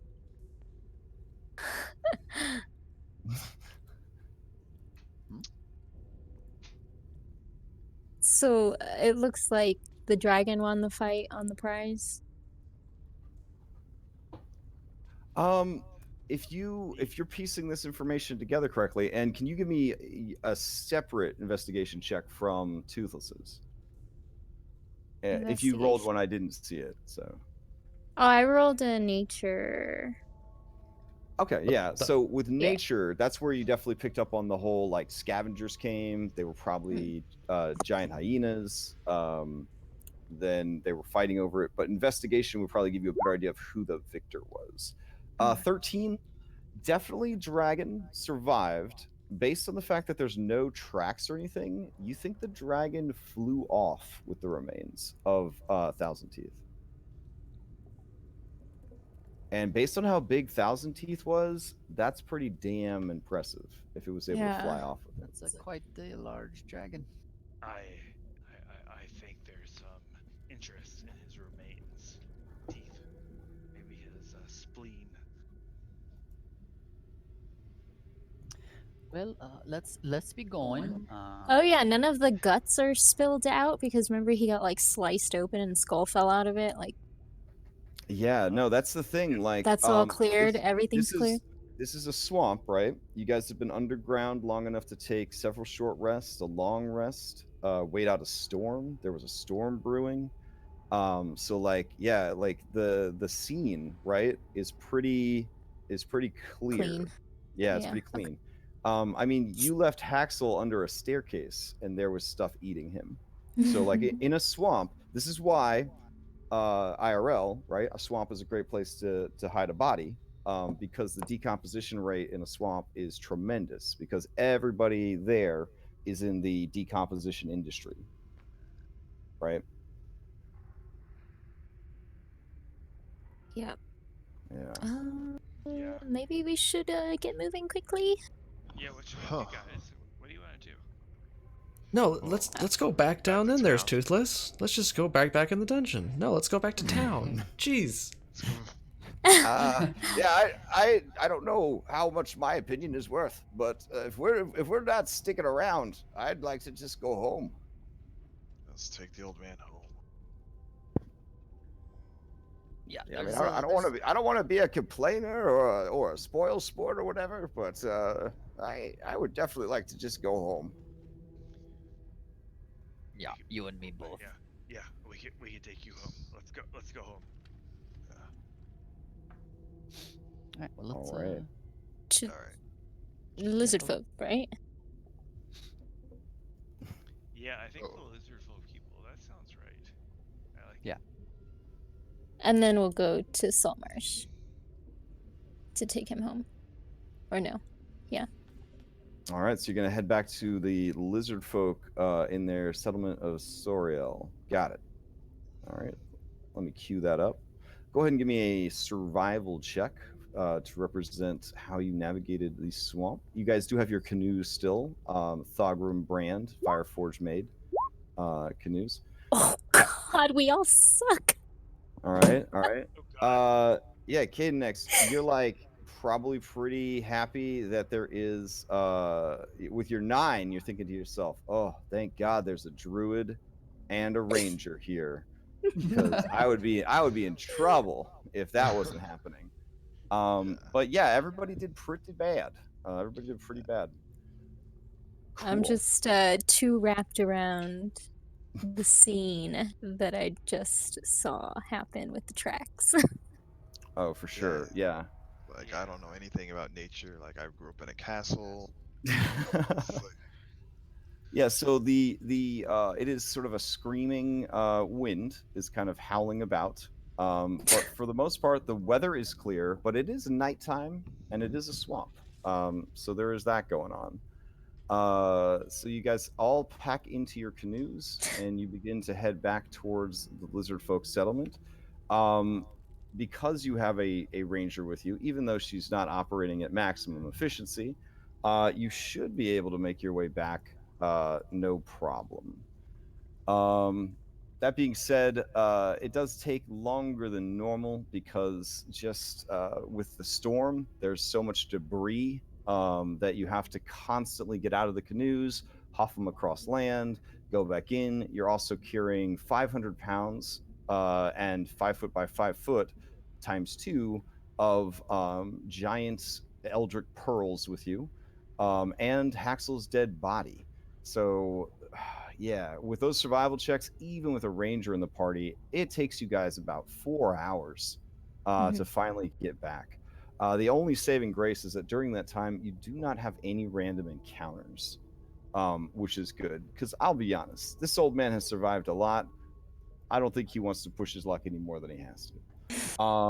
So you guys do manage to arrive back at their settlement. But at this point, it is very late at night. So after the rest down there, the investigation, all that good stuff, yeah, it is like midnight at this point when you arrive back at the lizard folk settlement. So the lizard folk, they're daytime peeps, right? So it is a very skeletal crew that is on guard, and I believe you guys are entering through the marsh entrance. So that is where they have their gator pit set up. So let me move you over to their settlement real quick. Now, this is a new place for you, Pharos. You guys have not, you and Professor Oak have not been here before.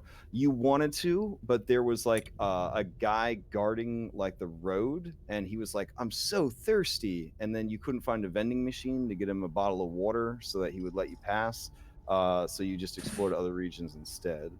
Wouldn't it be great if D&D operated like that?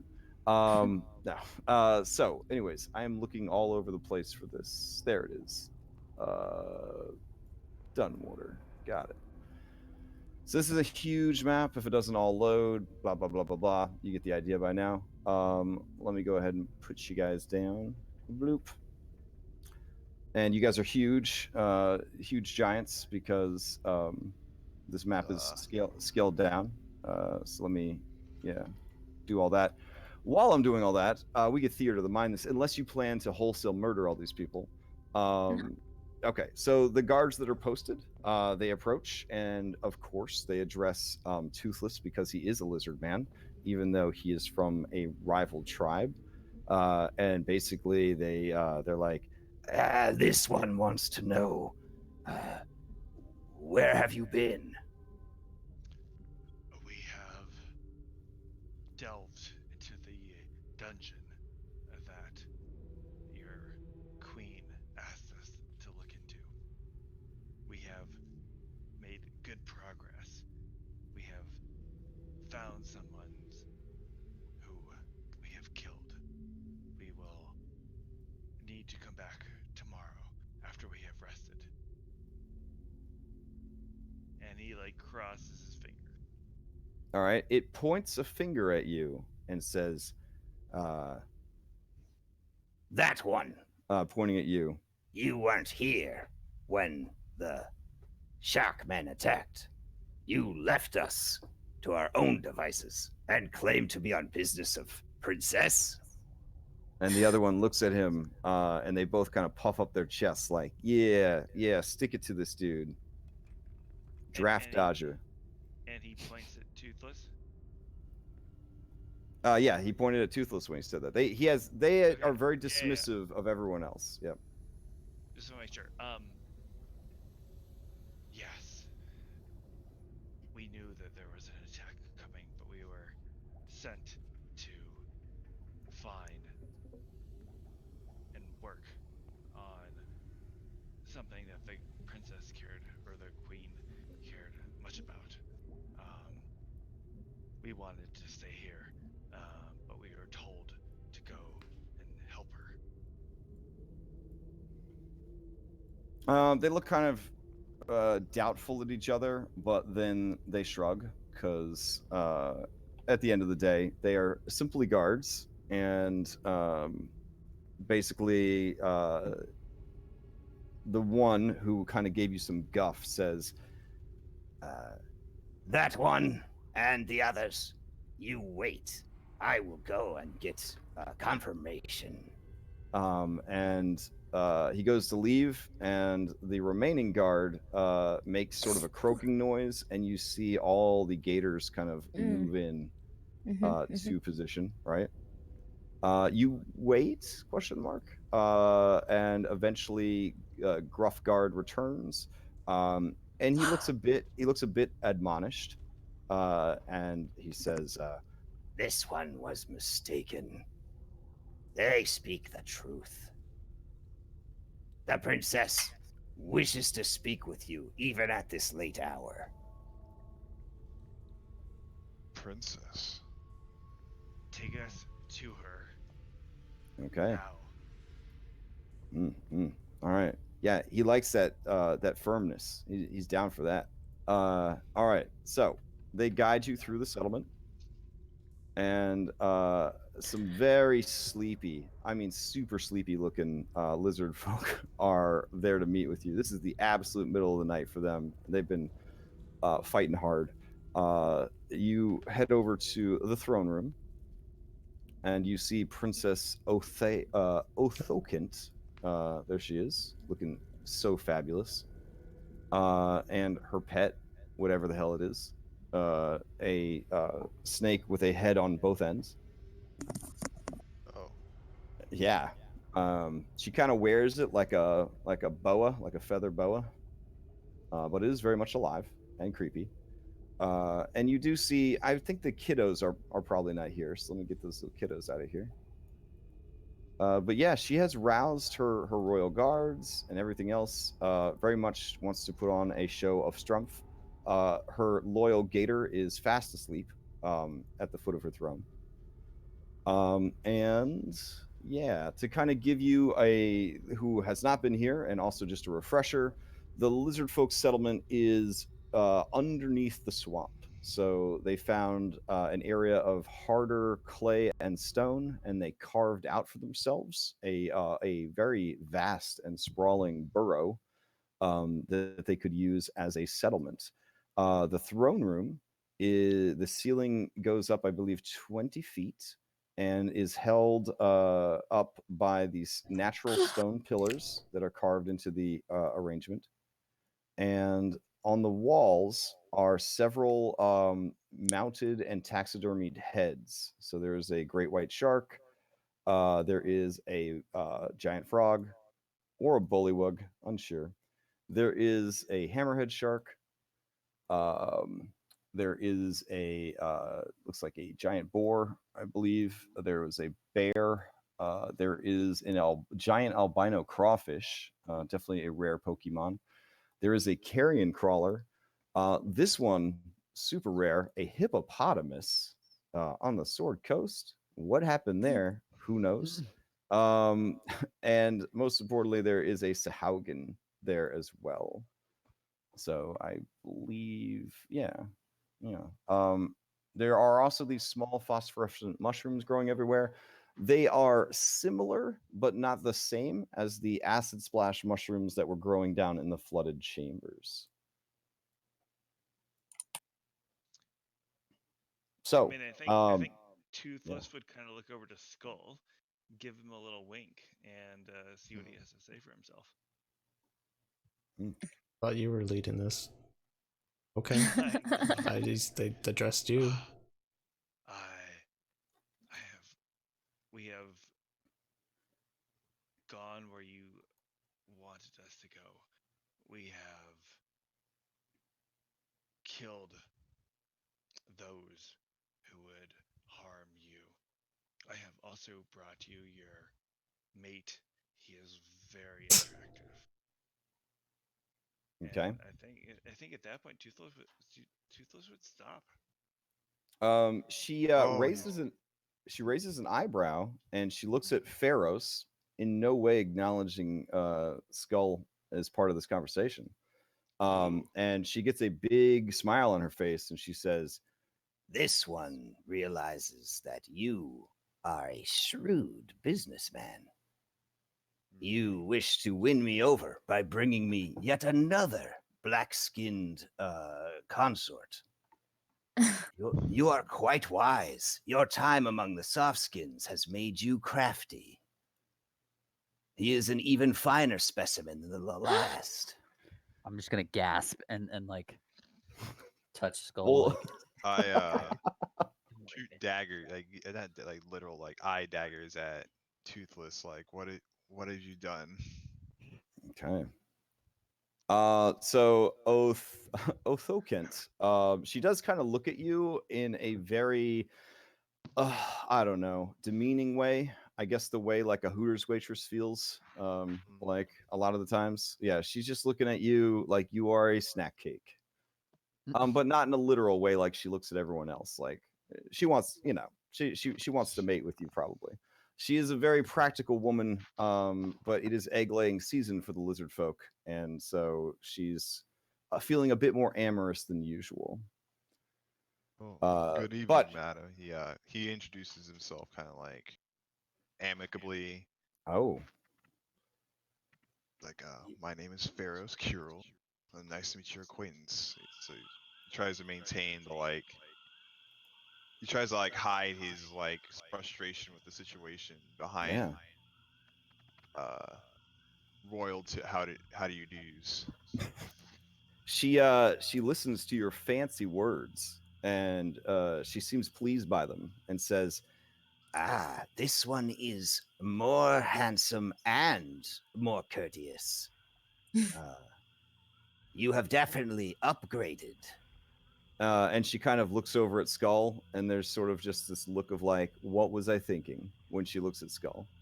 All right. She says, But you cannot distract me with such sweet meats. It is late. I am tired, but I wish to know what has happened, and I will in turn inform you what has happened to us. Well, as far as she's like addressing. She's sort of addressing the group, but the lizard folk figure that whichever one of you is the alpha will just take the reins of this conversation. And the longer it takes for an alpha to be present, the more they lose respect for you, obviously, because they realize that you don't have an alpha amongst your numbers and are therefore weak and probably could be taken advantage of. Well, I was rescued with this old man here from the caves of where the Sahuagin were living. We Hi! That's a fascinating necklace you have, madam. And you do notice that she has a very spoopy, like green stone charm that she wears around her neck. The only clothing that she wears is just, decorative jewelry and sort of a sarong sort of thing that just goes in the front for mostly just for looks and style. So I don't suppose that you would be all right if I studied it for a bit. I'll treat it well, and I'll return it to you when I'm done. Don't be rude. I'm sorry, I'm not really sure how to act. No one else kneeled, so I just thought this was cozy. And then she started talking about having sex with you, so I really thought that we were, talking about having sex. I'm pretty sure that woman over there wanted to have sex with you, buddy. Oh, I God. mean, am I wrong here? No, you're right. I mean, you're about as right as you Everyone's can be. having sex right now. Oh, I heard that they're pretty open culture. I mean, it could happen. Am I wrong here? I'm like kind of like nudge, like kind of shrug and be like, I mean, he is right. I mean, last time we were here, it didn't take very long. You know what? This really isn't my place. I'm sorry, madam. I apologize. I will just wait here quietly. And he whispers to you, Illyria, and he says, "Oh, I really stuck my foot in it there."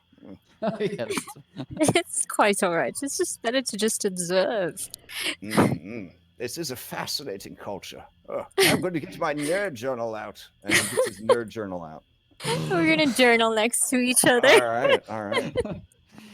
So I will address the princess and tell her that we've completed our task, but there's more. We defeated Thousand Teeth. She'll hold out some of the teeth that he took from it. Those definitely look like they came from Thousand Teeth. Excellent work. It is a shame that you had to kill him. And she rolls a deception check. Mm. All right, it's good enough to fool everybody in the room, but probably not good enough to fool you guys. The other lizard folk all look very sad. She's totally okay with the fact that you killed Thousand Teeth. So, do you know who might have wanted Thousand Teeth? We lost part of his body. Something and took him.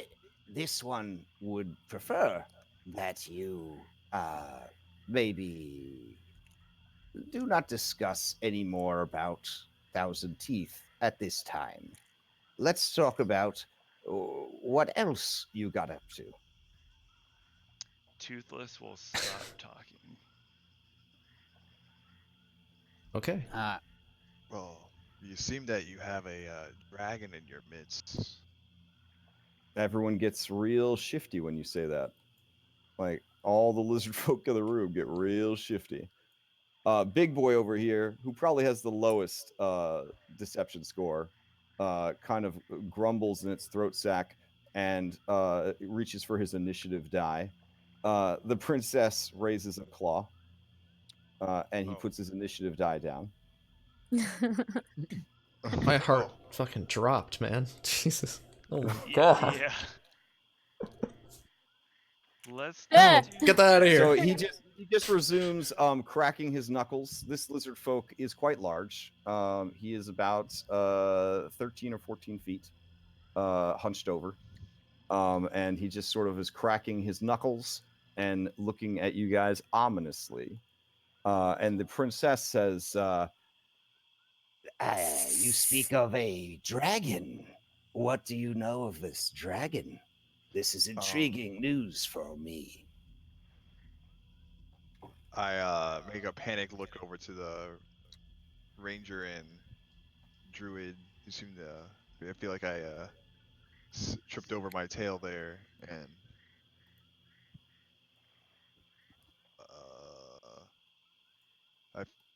I'm not sure. I could have been mistaken. I saw very large claw marks, and I was like, "Wow, it could be a dragon."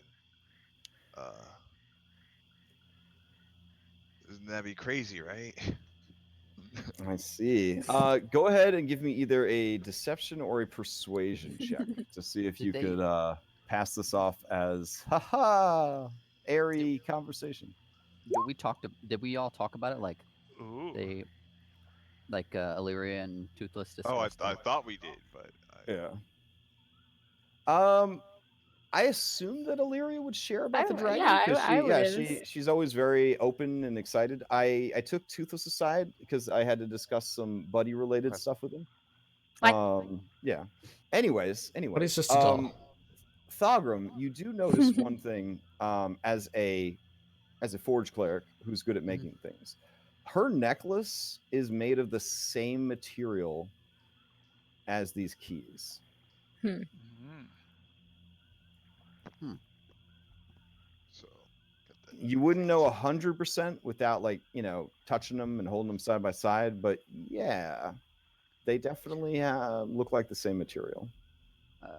Your Grace, can I trouble you with a question? Badger Man, you can certainly ask me a question, but I would like to address one thing at a time. First, we discussed Thousand Teeth. May his spirit rest for eternity in the great outlands. But now that that has been unfortunately taken care of, my question is, what else happened while you were gone? You seem to have these strange rocks with you. It looks like Captain Scarf is dead, and he was not offered up to us as an offering. So I can assume then that you still want his body for some mysterious reason besides food.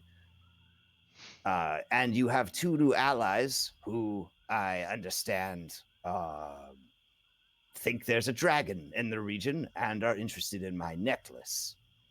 This one hopes that she has summed up everything correctly so far. Okay, I'm gonna unpack some of this. Please so do. we'll start with the whole. Okay, so Toothless, he's gone. Dealt with. Yep. Not Toothless, Yeah, it's gone. Sorry. I killed Toothless is Toothless, still here. so it makes Yes, sense. yes, we established that. Yes. Then we found the entrance to the the the underground temple dungeoness area. All right, so that's when this dude steps forward and says, So the theory that the one who smells of seals and I came up with was correct then? Yeah, there is definitely a cavern area and a temple down there. We ran across a bunch of Sahuagin, killed probably like 15 to 20 of them, some twice, not a big deal really. And we've discovered the whereabouts of a temple that may or may not hold a, a weapon of some sorts, maybe an artifact. We're not really sure. Sariv says, When you say you killed them twice, is this a practice among badger folk? I have heard of a technique called the double tap. Is that what you performed? Yeah, on some occasions, but I wish that was the truth. it turns out there's a big shark there, and when I mean big, Your Highness, There's a shark underground. yeah, I know it sounds kind of crazy, but there's a shark, and it's large, and it stings. It took a big chunk out of Thulgrim's side at one point. Um, so He yeah, looks it's down there. he looks over at the princess, and she looks at him, and they share a look, and then they kind of shrug. Okay.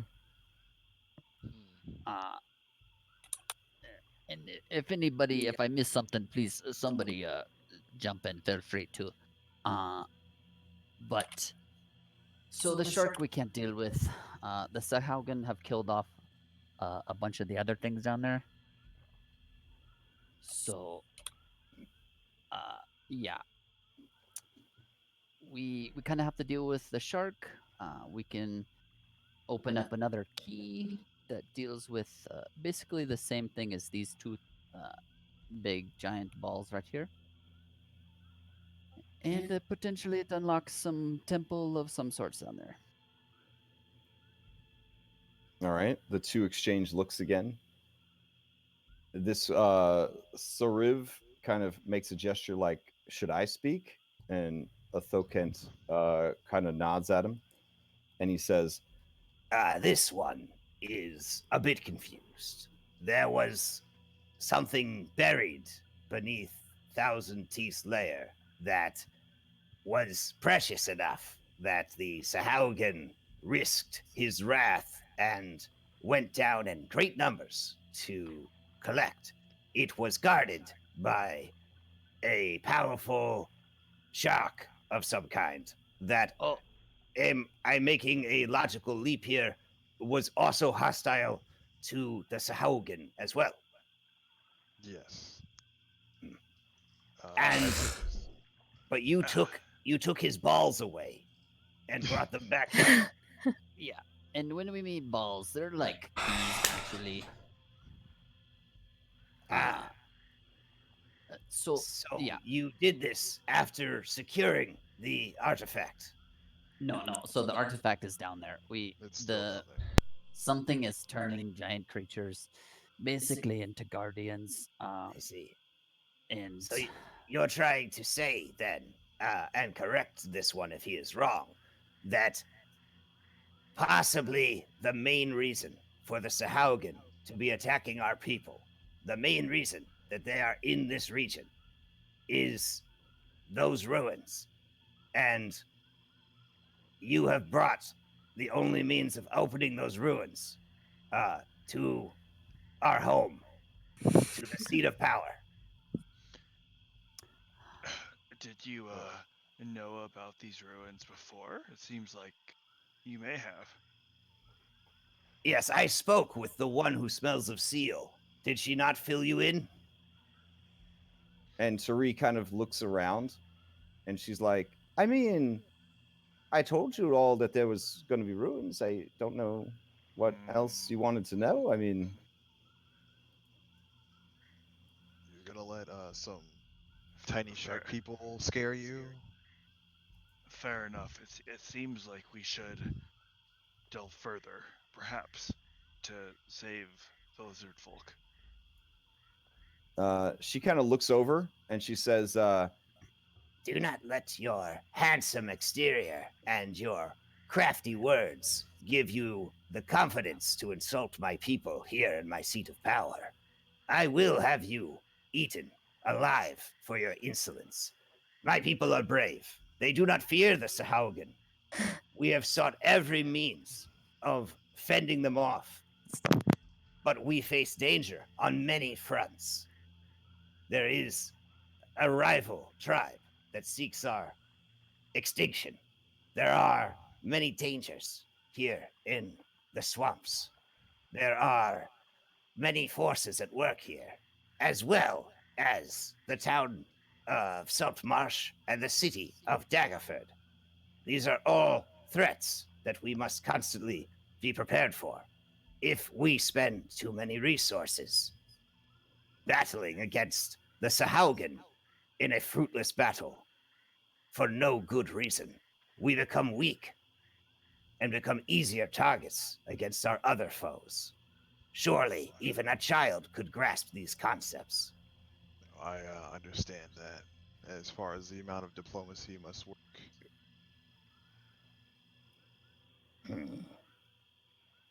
This one is nervous that you bring these keys to us and would request that they not stay here.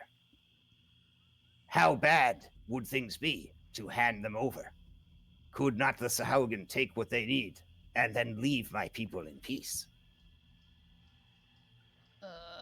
Well, Is there a leader to the Sahuagin that we haven't met yet, or? We definitely haven't met a leader yet. From what I understand, each of the Sahuagin communities has what is called a baron who is in charge. The forces that have been assembled are made up of many smaller schools of Sahuagin that all seem to be working together towards one greater purpose.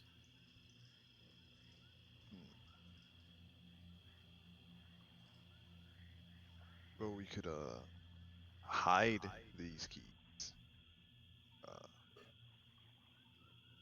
yeah, I don't Yeah. think that we'll be able to hide them for long. But Your Highness, can we stay here for a little bit of time, and then we'll gladly take the keys back and deal with this. You may stay here until the sun has risen as my guests. Though I would point out that hospitality would warrant perhaps a delicious offering be given to your hosts. Maybe if you had a captain scarf you didn't need, or a small whale-like creature, that would be good. I understand that, and I feel hungry myself. Yeah, I We think we're all can kind of we hungry. can hunt over the course of the evening and find you something tasty, but we cannot provide you with either Spencer the whale hound or Captain Scarf. They're this may sound strange. They're special to us. So if we could instead provide you with something from the swamp that's tasty and not from one of us. Yeah, that would be She kind of blinks her eyes a bit and she says, Your people hold too many things precious. Life does not need to be so complex. Love the living. It is simple. But I will respect your strange and alien ways. We will provide you with some sustenance and a place to rest. You will keep these things, these balls, as you call them, with you. I do ask, however, that you do not hide them near my people, and I will be meeting with my own people to discuss the fate of these balls. If it is truly what the Sahuagin seek, I fear that their attacks will never end until they get what they want. Yeah, I think the problem is though, if they get this thing, it might be a bigger deal for not just you, but for all of us. yeah. They're looking for a weapon that's to give an offering to. How did you say, old man? The one who uh, eats. she who hungers in the She deep. who hunger. Yes. Would I Does know this mean anything anything about to you? who that is as like a religion? You could certainly attempt a religion check or an arcana check if you'd like to know. The DC is indescribably high, but you could certainly attempt it. Would history Never help? mind. I'm not Well, proficient I in mean, religion. I provide varying levels of success. So like to know everything would be one DC. To know some things would be another DC. So like it's not knowledge checks should never be an all or nothing. Would In my opinion, Would would history his help? yeah. history would also be useful. Yeah. Okay. Based on the naming convention, I don't know shit. Yeah, Pharos, based on the naming convention and based on everything that you've heard, you believe that she is what modern day folks would call a great old one. So she is likely a primordial being or a otherworldly entity of some type. Traditionally, these beings are god level power, such that they can give out spells and abilities to their followers. And depending on their origin, they can enslave or destroy the minds of those who witness them. Sounds familiar. Okay. Yeah. Let's not attack her. But all right. Do you know of anything of this princess? The Like princess. relay, Yeah. the eldritch Okay. horror nonsense. The princess sort of blinks her eyes, and you can see she kind of reaches for her amulet, right? This super creepy, obviously Eldritch horror amulet, and she says, Sariv has already told one of your number that before our people came to this area, there were others here. Others who paid tribute to beings best left unspoken. Well, they seem to want to return, according to the Sahuagin at least. According to this old man researching these. These are troubling times.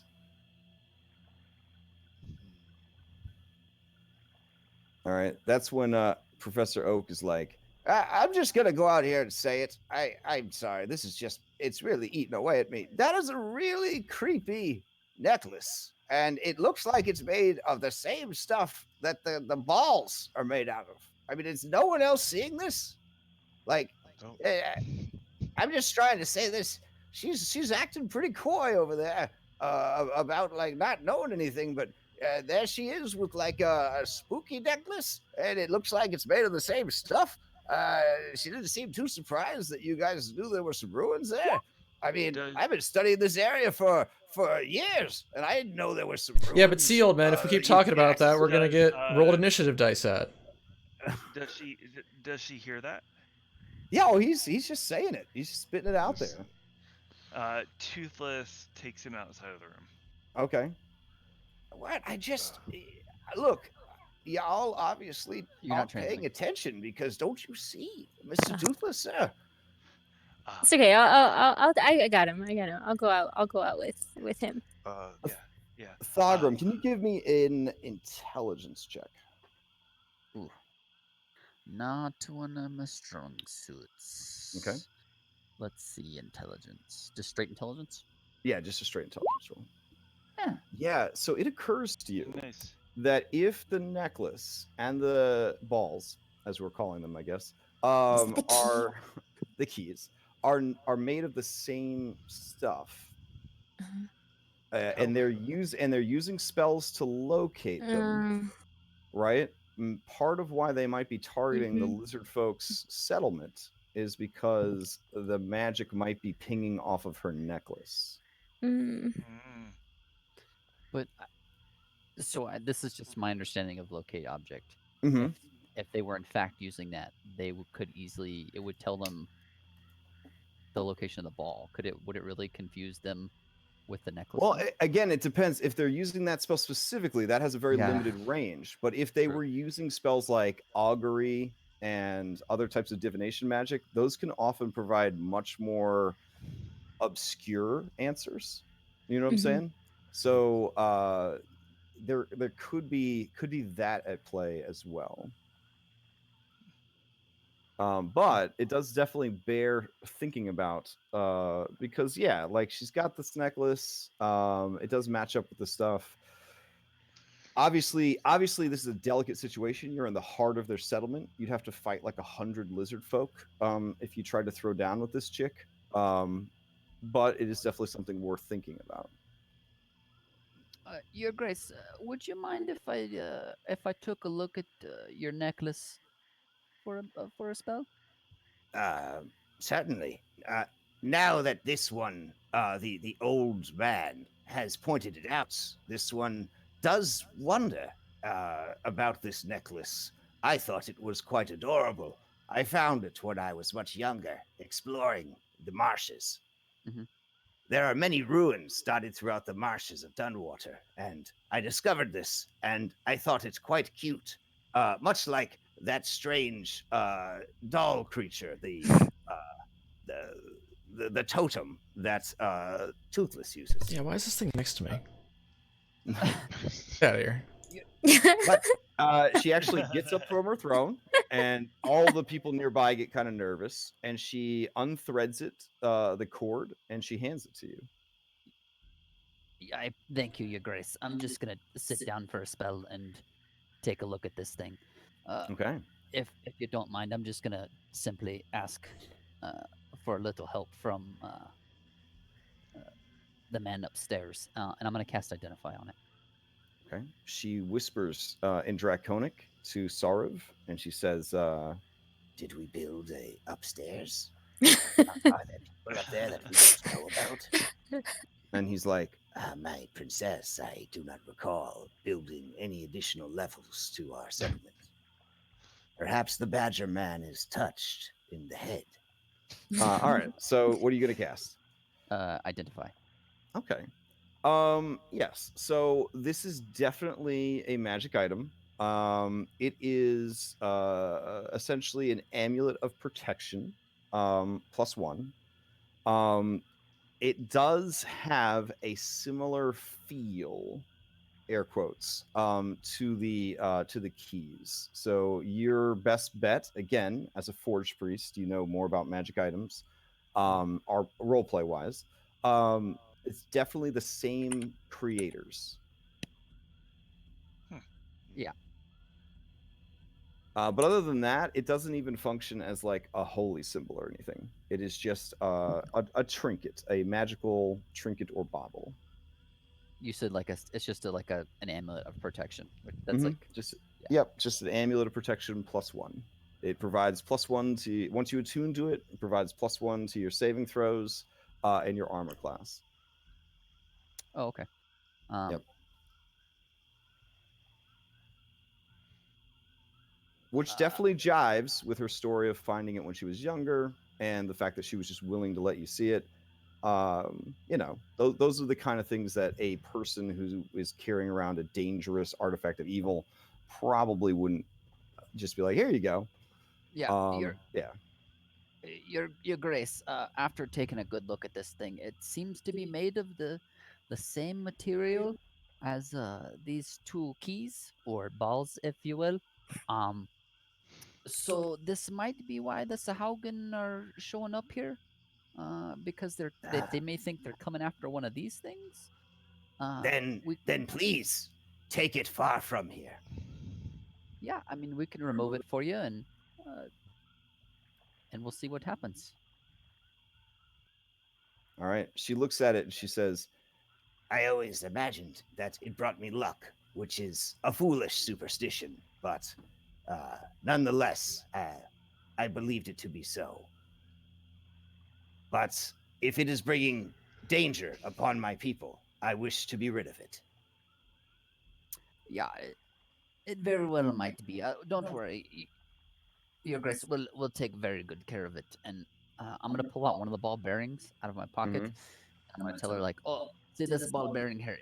It provides me with luck here and there, and I'd like to give it to you. Maybe it'll help you out as well. "Okay." She Like kind the of she kind of narrows her eyes a bit. All right. Give me a persuasion or deception roll. All right.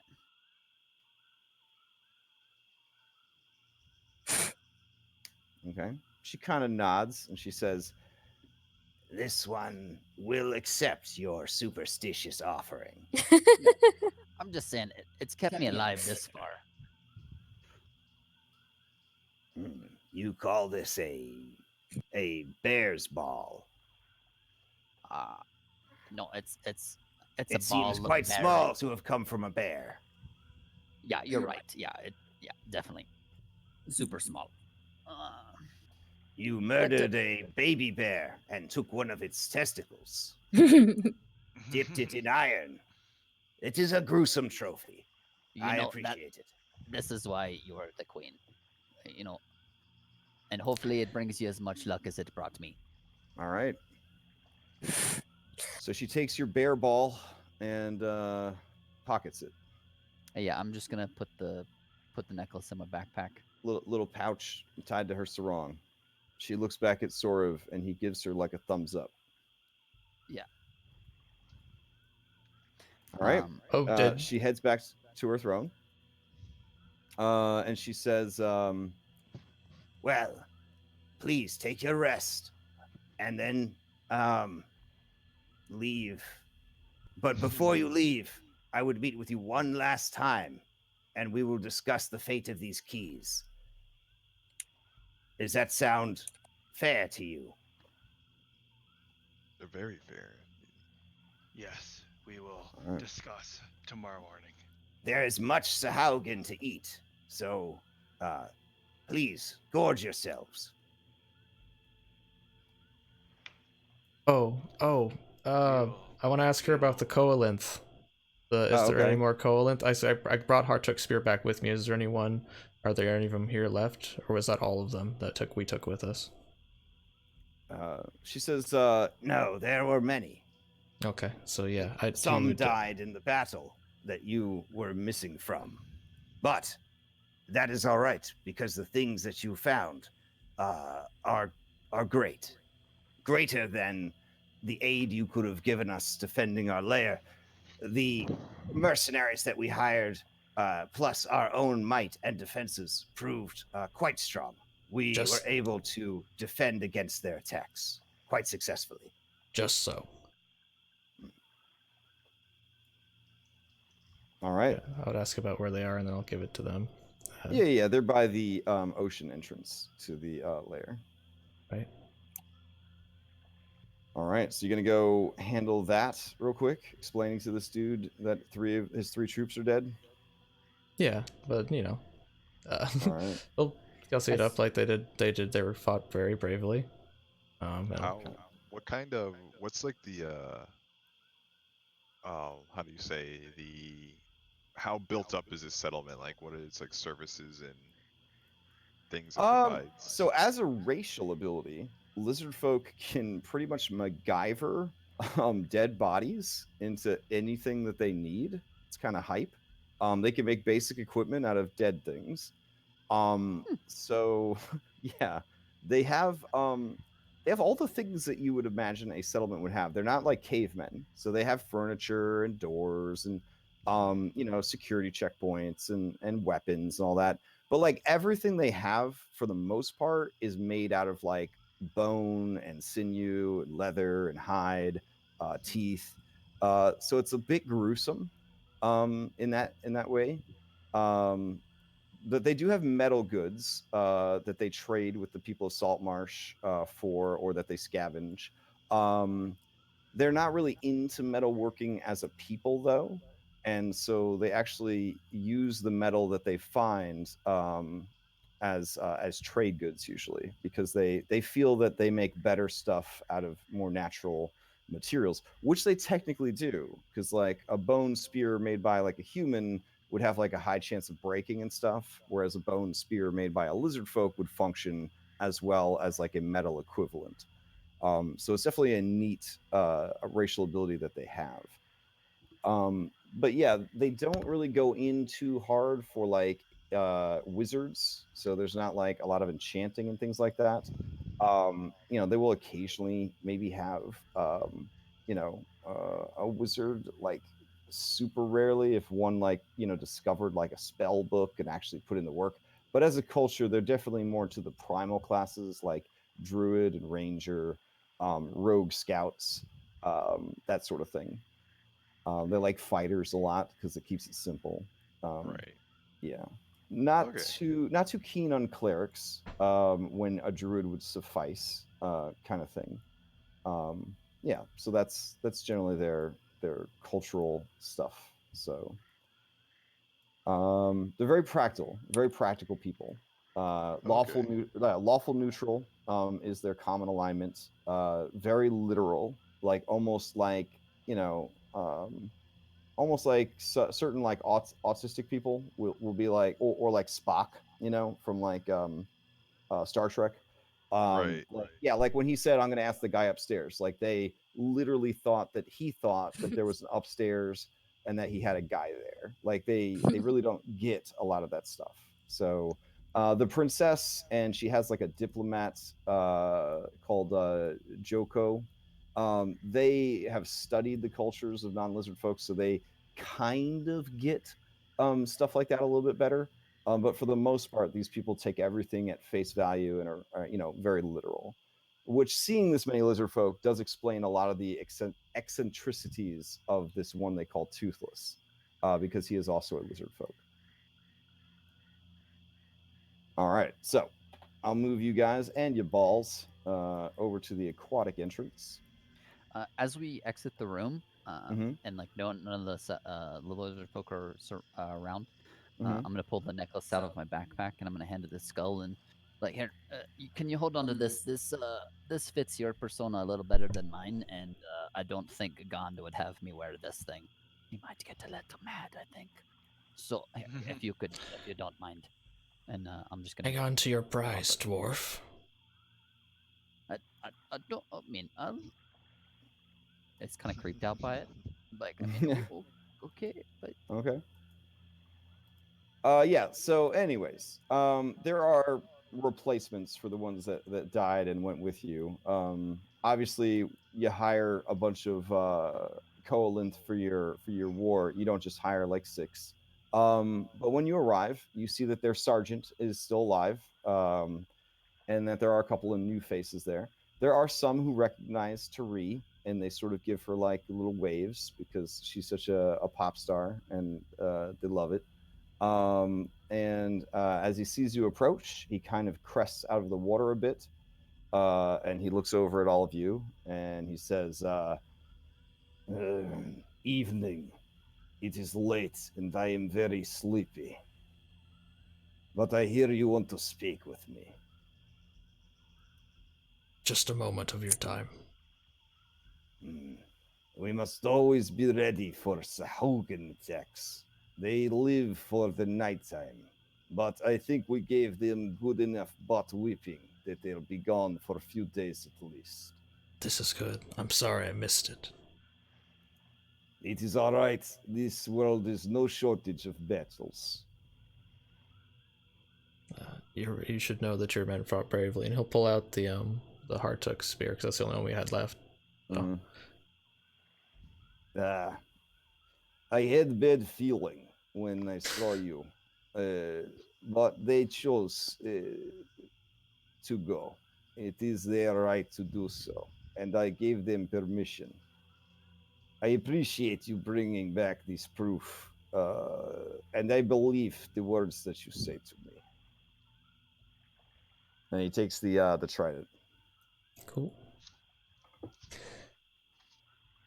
We are a people who live only for battle. As long as they died fighting, they will seek a good afterlife. Very utilitarian of you. There is no finer way to live. Ah, you see, you have found your brother. That is good. We aren't related. Family is very important. Sure. Ah, I have overstepped. I did not know. I saw a black skin and a black skinned lizard folk guy thought perhaps you were related. This is social foobar on my part. Apologies. Oh, well, no harm, no foul. I'm. I bet we'll learn to like each other. This is family. This whole party's family. Uh, That's whatever you say. This one, oh, here I am sounding like lizard folk now. You look different than lizard folk. You are these half dragons, yes? Yes. Uh, that sounds pretty cool. Does that mean Yes. your mother is dragon and your papa he Oh, makes sweet love to dragon? Hardly. That Oh, sounded it is pretty the other way original. around. That sounds no. very painful for your mother. Dragons are indeed monsters. They do birth to us. Yeah, this sounds very complicated. I'm going to go back to bed now, if you have nothing else to tell me. That was all. All right. Get my warrior salute and we'll get out of here. Okay. So, you guys are going to seek out the guest quarters and bunk up for the night? Does anyone have any shenanigans they want to get up to? Or are you going to fast forward through eating your delicious Sahuagin steak dinner served at like 2 in the morning to you by a grumpy lizard folk cook and then catch some Z's? That Yeah, I don't sounds have good anything. to Toothless anyway, I think. Okay. Going once, going twice on late night lizard folk settlement shenanigans. Once, twice. All right, sold. You guys, each your well. Here's does anybody not eat their Sahuagin steaks? Sahuagin steak dinner. I'll eat it. Okay. I'd eat it. Yeah, Mm. rare, like not cooked very Oh, well. okay. Yeah. Yeah. For you, they knew not to cook it too much. They gave it a little bit of a sear. You know, when you have that tuna that's just a little Oh yeah. sear, it's still The raw on the ahi inside. tuna. Oh, so good. Mm. Um, surprisingly good food. These are people that understand that food is good, right? Oh, that's very Life good. is hard and food is good. You try to push away the whole "I'm eating another humanoid" factor, because you know the rules of cannibalism are a little weird in Dungeons and Dragons. Nobody likes the Haugen, but hey, if it has arms and legs, it is slightly questionable. So you eat up. They don't really have any vegetables per se because they're very much a meatosaurus culture. But yeah, you guys sleep through the night. Nobody comes and kills you in your sleep. There isn't a raid on the settlement. It takes more time than that. The Sahuagin don't just be like the balls. They're in the place. Yeah. So you guys wake up and meet with the princess one more time. She looks a little bit more rested at this point, as does her staff. And they greet you as you come into the throne room. And she says, I guess Joku would be there as well. But she basically says, This one was up late discussing with her elders and advisors what best to do. I worry that if the Sahuagin truly desire the contents of that temple and have the magic necessary to scry or divine clues to its location, it could prove troublesome to keep the stones from them. Therefore, I feel that unless you plan to take the weapon from them, we should just give them the stones. I see no other way to handle this. Wherever the stones go, it will attract their attention and endanger those around it. It will take time for them to realize that my people are no longer involved with this process, but hopefully we can communicate that to them. Can you organize a For meeting with the Sahuagin? Or she kind of makes a weird croaking, choking sound in her throat sac area. Maybe she's choking to death. You're not sure. And then she wipes a single tear away from her eyes. Ah, handsome and humorous. Uh, I don't I believe try. I don't believe that is something that is possible. But No. then that is humor, saying absurd, impossible things. uh, uh, Princess, would you, in your infinite wisdom, be willing to send some of your warriors with us uh, down into the temple to try and deal with this problem?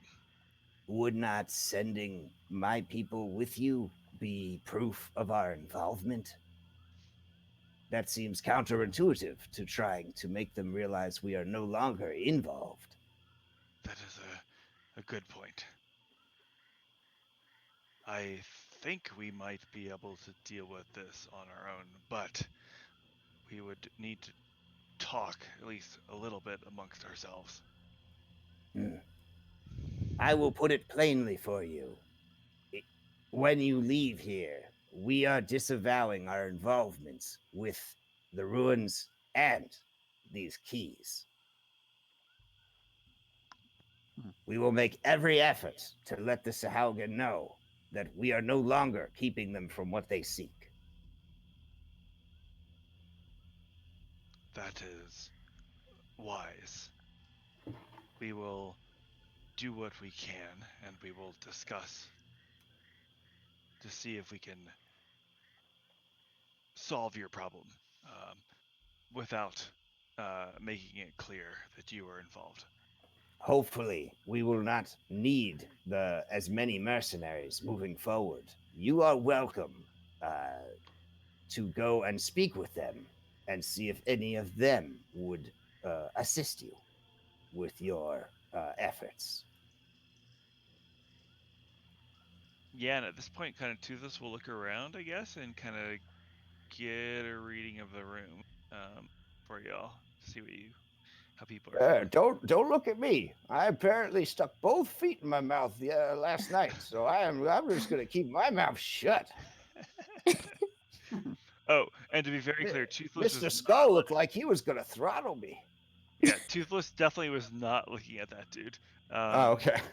I mean, he's kind of tasty. It's Could hard be to like- tell because you have an eye on each side of your head, but they're kind of forward facing like a predator, but sort of side facing. It's very confusing. What are you That's trying to racist. say? That's racist. I don't know. What do you guys want to do? Not that guy. Fire Forge, you hang out with some real assholes. It's just the elf is nice. They're not so bad when you get to know them. I mean, really. You hired me. Yeah, you're a sweet young man. You've been nothing but courteous and helpful. You were POWs together, and you weren't rude like this. Ugh. I think Skull is a stand-up guy. What? Oh, sorry. I got Oh, me? Skull Toothless. Yeah, I got characters confused. All right, he's gonna walk back and lean against the door frame, take out his nerd book. I'll go with him. And he kind of looks over at this royal guard and he says, "Yeah, keep looking, buddy. There's nothing here to eat. It's just old bones and liver spots." Oh, can like Buddy's like head like immediately like focus on that guy since he said Buddy? Yeah, sure. I mean, Okay. Just I think some of you at this point are realizing something that maybe even Toothless isn't realizing, that a lot of Buddy's movements definitely revolve around him sort of holding him in certain ways. Okay. Yeah. But the old man just kind of like stares right back at Buddy, like in the eyes, and kind of sticks out his tongue. to each their own. To each their own. All right. I don't know what. Do you guys want to kind of go do a little bit of more dungeon delving, or I would like to get how's everyone armor feeling? or Should we at least take- a new sword, but Just do like a little bit of metagaming. I mean, I think Toothless would be like, all right, well, we'll do our best to help you. also, old man, you owe me some money. I've been wanting to go home. I appreciated staying here and exploring this new culture and seeing all the stuff. It was pretty fascinating. But yeah, I'm definitely ready to head back. And if you're looking for people to help you, no offense, but if these people don't want to be a part of this, I mean, Saltmarsh is full of mercenaries.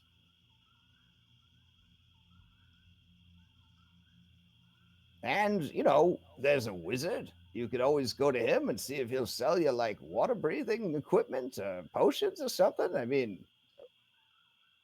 Again, no offense to these people, but it doesn't look like you're going to find too much useful stuff here.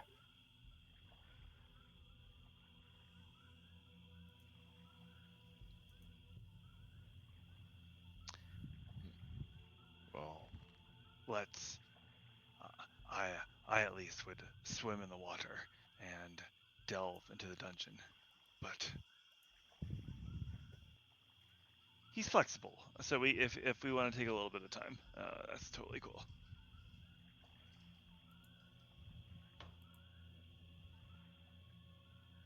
All right, if so the- yeah.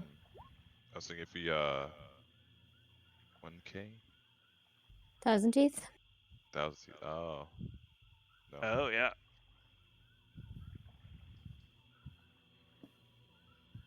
Oh, for defeating him. Mm-hmm. Yeah. Sorry. Sure. Are you, I think you guys had discussed that, right, before you left, that she would. Yes, no, or are you hoping to ask for a reward Yeah, I in don't. relation to She didn't ask I us. She don't- told us to go do this. It's not. Yeah, like I That don't was think we the- talked about anything. No, there's no reward for it. Like, So do you? I Ask mean, do for you a want reward. to try to bring that up before you guys part ways, or? I'm not I going don't to. think it's a good idea with everyone around, but I don't know that we're gonna get a council without her. Okay. These people, it's very eerie because they seem very content to just stare at you, like, and listen to you and not really fill the gaps of silence with any conversation. Okay. Yeah, it's creepy. I mean, as a lizard folk, toothless, this is pretty normal. But as human is. beings, I'm sure it's very, at real life players, I'm sure it's very off putting for them to just contentedly sit there staring at you. Well, is there any way you want to progress? If we take the keys in the Saltmarsh, I'm pretty sure their own guard would be very against having Sahuagin trying to encroach on like a human settlement.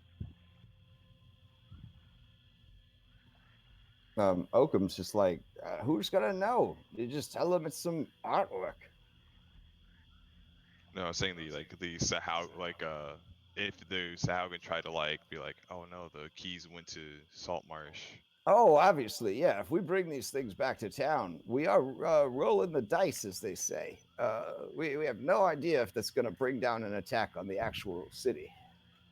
Well, I mean, as long as we don't stay in any place for a long period of time before we deal with this, maybe we can mitigate any real damage.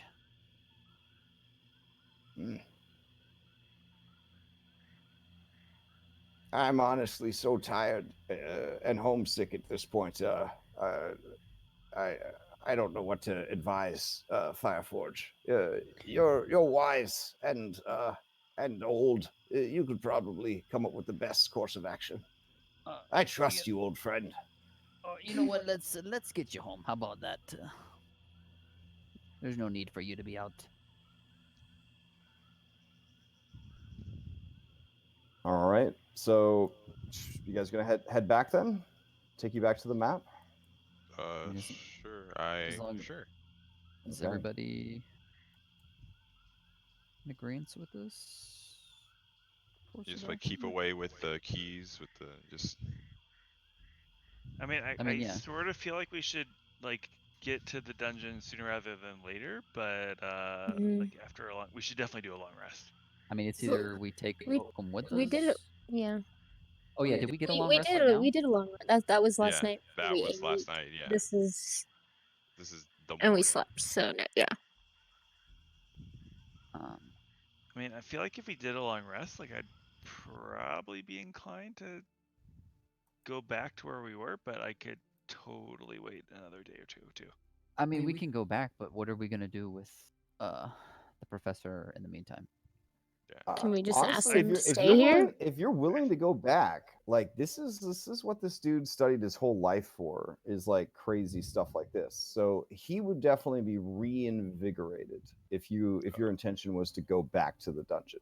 like he was under the impression that you guys, you were just going to leave, take the keys somewhere where they would be hard for them to find it, and just be like, good enough. Prevention is the solution, kind of thing. So that's why he was like, if you're going back to Daggerford, or not Daggerford, excuse me, to Saltmarsh, he definitely wanted to go back to Saltmarsh. But if you're gonna go back in there and actually do this thing, like he's down for it. But he would also point out to you that like, what are you guys gonna do about the blood to activate the keys? Well, Yeah, that's tricky. I would agree. does anyone have anything to like buy or do anything back in town, or things? I mean, trade? he says you don't necessarily have to kill the blood elf, but there would be blood being let. Gameplay wise, they would gain probably a level of exhaustion for each key that they activate. They would be losing that much blood. And if it was a non-sea elf, you'd probably have to go double on that to activate. And Yeah, I think 5 levels of exhaustion will kill you. So you got to be careful about that. But if you knew any sea elves, you could certainly try to convince them to go. Well, we do know one back in. I know. On the boat. I feel like there's not too much to be done in town. There's not, but I mean, we could always go back and basically turn him in as sort of for the quest, and then he can come back with us at that point. I mean, also you could your repairs on your ship would be done, so you could go back, meet your crew that you were going to hire, right? Or hire the crew that you were going to hire. And if you didn't feel like canoeing all the way through the swamp, you could always sail up the coast, park the ship, and then cut across from the coastline. So there are other options as well. So these are all things to kind of bear in mind. I mean, have a lot of options, a crippling amount of options. There was a reward for him back in town, so yeah, that's true. His niece is willing to pay for his return. I believe you guys had a flyer for that. And I mean, we can give him the option afterwards to come with us or stay there. I mean, do we really need him with us? We can get all the information we can out of him, and then he can just stay there, and it's one less person we have to deal with. There you go. You know? I mean, he might be useful. I mean, I kind of like the idea of getting the reward. The reward is yeah. And I don't want him to die. And he pays me. I want to get. Oh right, so there's there's money coming for that, and then there's money from his niece. So he is knowledgeable, and he's 60-something years old, but he's down for this. He is an expert in the field of Eldritch ruins. Yeah, so, I think we kind of want to bring him along. I mean, we can pose the question and ask him if he wants to come. Maybe we get the reward first. Anybody that's trained in medicine knows that this dude has been beaten. He's been tortured. He has been malnourished. He's been living underground for multiple days. He probably needs some bed rest and some medicine and some he just needs to recuperate for a little bit before he pushes himself too hard. Anybody that has any kind of decent insight knows that this guy is definitely the type that would push himself to death in the pursuit of the things that fascinate him. Yeah. Toothless will give him 3 good berries. He eats them. He definitely eats them. Okay, well, let's get this guy home to his niece. I think get the reward, and see if he wants to come with us after he sees a doctor or something, then or a cleric. Can I just try and convince him not to come with us, and I'll transcribe everything that I can into my notebook, and he can take those notes. Again, you have full agency, so it definitely sounds like something that Illyria would want to do. See, because you realize that this guy is he is obsessed with seeing this mystery, as how he views it, played out. So, but you also realize that physically he's pushed himself probably further than he should have. Yeah. All right. So you guys hop in the canoes and you head back to Saltmarsh. Yes? No? Mhm. Yeah, I think All so. right. All right. Give me a survival check, so we can see how things go on your journey home. The wind has died down. Oh, very nice, guys. Yeah, you do realize that thanks to Toothless and Illyria, you guys avoided a very dangerous bullywug ambush. So that's good to know. Bullywugs are evil frog people. Mhm. Mhm. So if you are disappointed in that, we can still have that fight next week. So just let me know. Do you do you want to? You guys see the signs of like this ambush, and you realize what is going on, and you divert your path to avoid it. But if you wanted to, you could deliberately get caught in it or try to sneak up on them. The So diverting sounds really, really good, I think. okay, so you divert around it. That's fine. Um, so you guys arrive back in Saltmarsh. The journey is a long one, but you do have a ranger and you did do a good job. I'm assuming you left the lizard folk around 10 in the morning or so. That gave you guys enough time to eat, sleep, powwow with them in the morning, and then head out. Yeah. In place of the guns that you sold, you have two big stone balls. And in your Fireforge brand canoes and your amazing Druid Ranger combo, you guys make a pretty quick travel back to town. You guys have now firmly entered into. Let's check your calendar here. Let's see. Yeah, you guys have firmly entered into the 27th day of chess, and you're going to arrive back in the afternoon. The breeze has kind of died down, so it's just a light, gentle breeze. The sky is very overcast, though. It's very, very overcast, and there is scattered rainstorms, and a bit of a steady rainfall is happening. Ranger Druid, you anticipate that it will probably continue to rain through the night and through most of tomorrow. Oh, it's gonna be a beautiful day. Yeah, I mean, again, you guys are in like the Pacific Northwest as far as like climate and weather and region and stuff go. Yeah. Yeah. So the beautiful days are the most beautiful days. But the rest of the time it's very gray and it's very rainy. Oh no, no, no. All I actually do like this weather. okay, excellent. Cool. Yeah, I lived in Seattle for a year, and yeah, it was amazing. Like because the quote unquote beautiful days where there was no rain, they really were just so like just oh, they were just so beautiful. And then the rest of the time, they kind of lie to you. It doesn't like pound rain like 24/7. Like it Mhm. rains like on and off, but it's not enough to like slow down your way of life or anything. If anything, Florida was like way worse for rain than Seattle.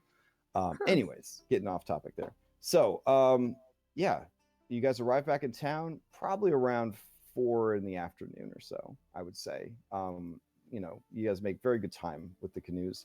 You trudge down the road into town, and the guards at the gate, they see you carrying your canoes. They see you guys are all beat to shit to a certain extent, right? Mostly you just got like swamp on you.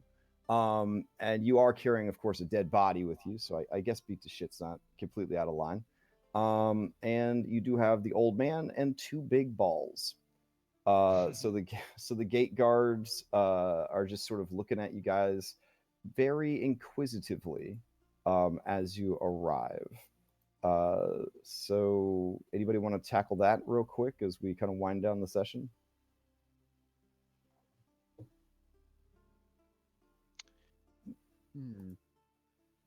Look, here you go. They're holding up a hand to you and everything. There you go. See? Oh my Yeah. gosh, that's actually freaking almost perfect. Look at that. Tari, we got Yeah. Thagram, we got me. We Yeah, you got had, Haxel's on the back of that donkey. This would be great. So we've it's been a little bit rough, and we need a drink and a smoke. We'd like to go to the inn.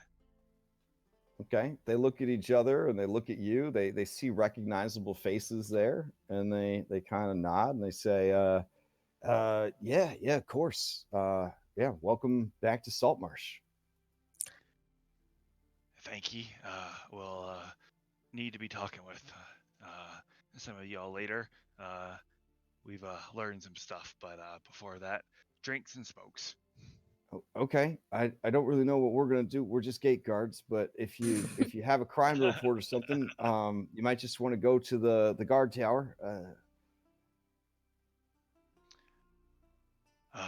Yeah, we'll be there sooner rather than later.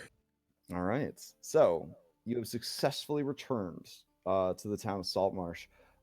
Its resources are open before you. So you are welcome to, during the week coming up, if it is basic equipment, such as something that would be found in the player's handbook, you could purchase it at the listed price in the player's handbook.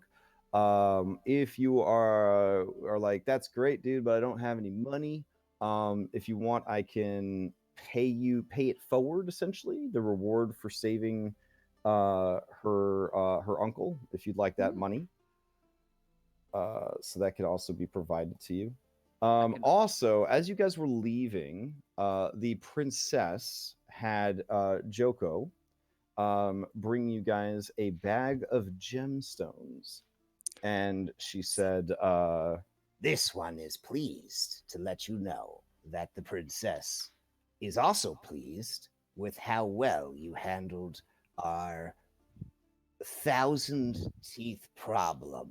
and she gives you a wink because she's being so sly right now. It would have been very poor taste to reward you for killing a totem beast in front of our people. But she understands that people such as you, softskins specifically, are quite greedy and like to be rewarded for murdering things. So this is for you. Congratulations on murdering a very sacred creature. You're not wrong. Oh gosh. We believe these shiny stones hold much worth. We simply use them to decorate. Sometimes you grind them up to season your food or enhance alchemical things. I am told it is quite valuable.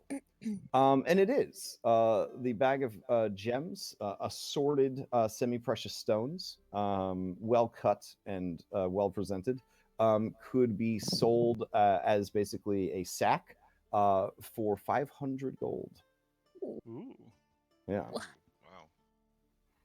Wow. She also provided, that's that. And then the niece, if you want the money proactively before you hand in the quest, she is going to be rewarding 500 gold for the rescue of her uncle.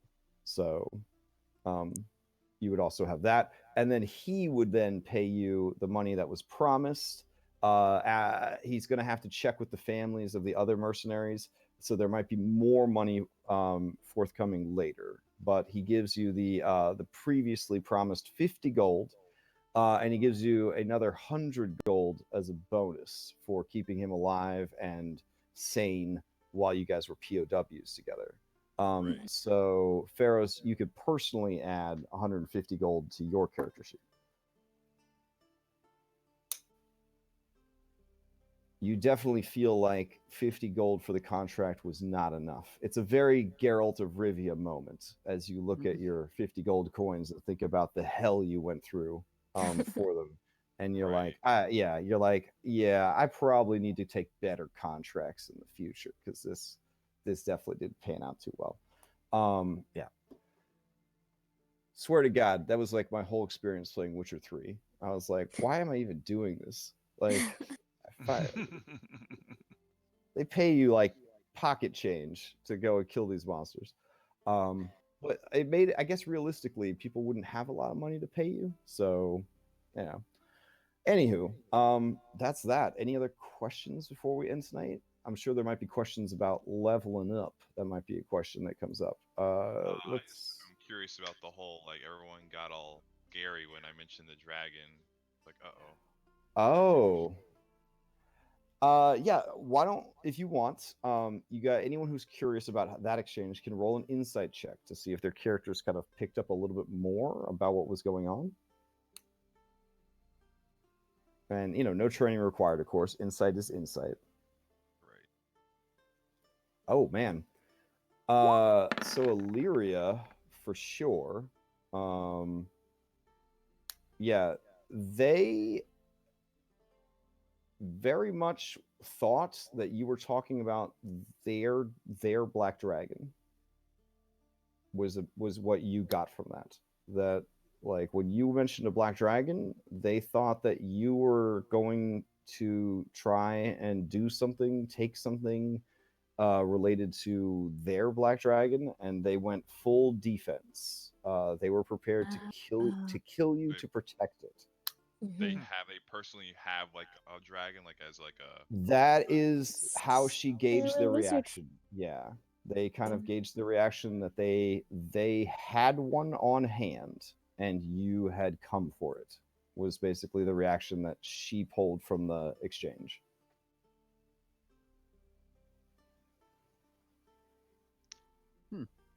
Yeah. A lot more. Now, given how defensive they were, it does beg the question: why would a dragon big enough to drag off 1,000 teeth need to be protected? So that does kind of raise some questions. Maybe it's hurt. So I don't know. So those are things that definitely you can discuss. You have that role play channel. You could hit that thing pretty hard if you'd like. But yeah, there's a lot of things, a lot of pieces kind of floating around here. Right. Yeah. All right. But yeah, Kidnex slash Pharaohs with an 11. Your general thing is everyone was freaking out about the black dragon thing. You took it to mean probably in the moment that maybe it was a cultural taboo to talk about dragons in front of the lizard folk. So only later, I think, when Illyria kind of reveals that information, would it make more sense, their reaction. Okay.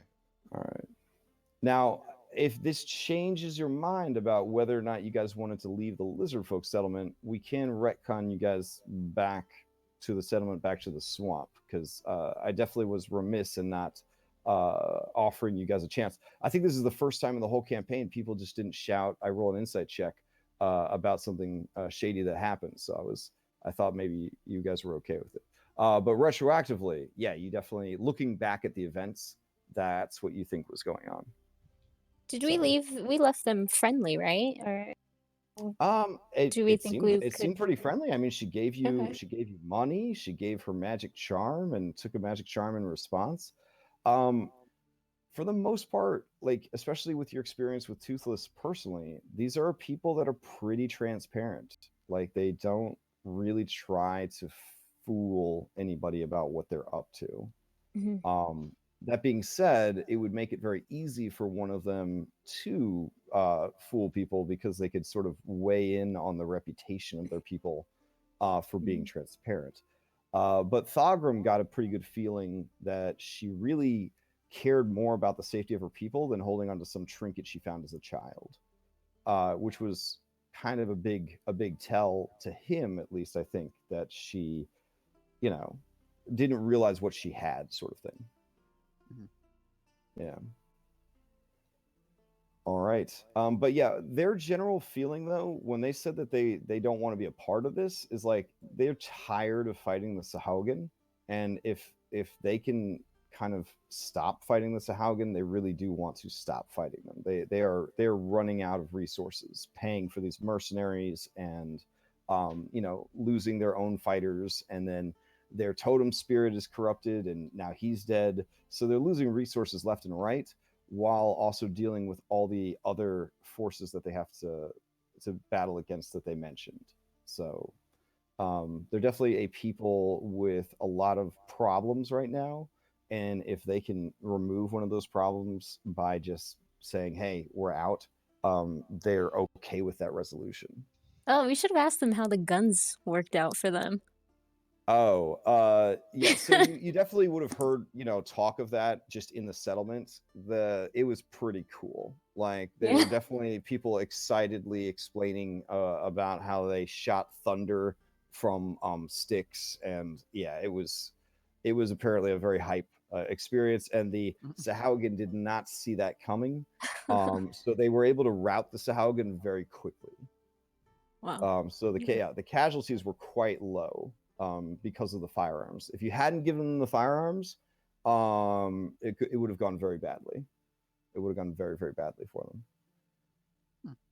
Yeah, it's not that mechanically the firearms were that great, but like when you compare like the damage output of like a musketoon rifle to a javelin, like they definitely and then you consider the surprise factor that like they're using these advanced weapons and they never do that. The Sahuagin were just like, tonight's not the night, boys. They were just like, we're getting out of here. It also occurs to you that if they had a dragon big enough to carry off Thousand Teeth, why didn't they have the dragon deal with Thousand Teeth? Why didn't they have the dragon deal with the Sahuagin?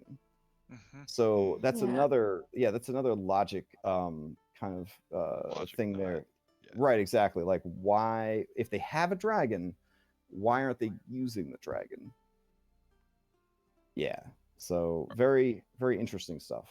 Very interesting stuff. Are black dragons like the feral ones that aren't like very smart, or? No, those are the white dragons. White dragons are the ones that are they're kind of like the Rain Man of dragons. Like they're smart in their own way, but they're not traditionally smart. By traditional standards, they're pretty stupid. But they're still crafty enough to be quite dangerous. They remember a lot.